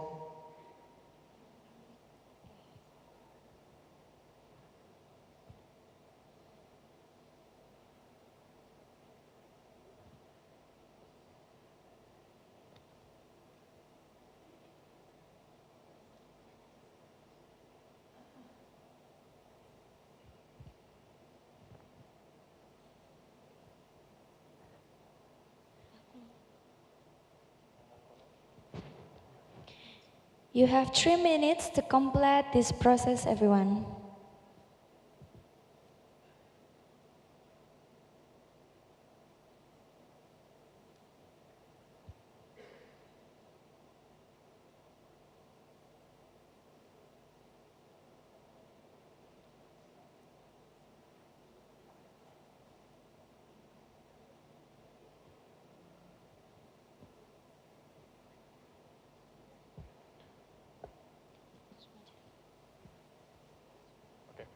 Okay, for participants who have registered for the third session, re-registration is mandatory near the entrance, so please kindly approach the entrance to re-register with our team before the next session begins.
Oke teman-teman, mungkin exit form saya tutup ya. Sebelum kita lanjut ke sesi 3, kita akan istirahat terlebih dahulu, kurang lebih 1 jam. Jadi teman-teman akan kembali di jam 13.30. Jadi jangan sampai terlambat untuk kembali lagi ke Balairung. Terima kasih.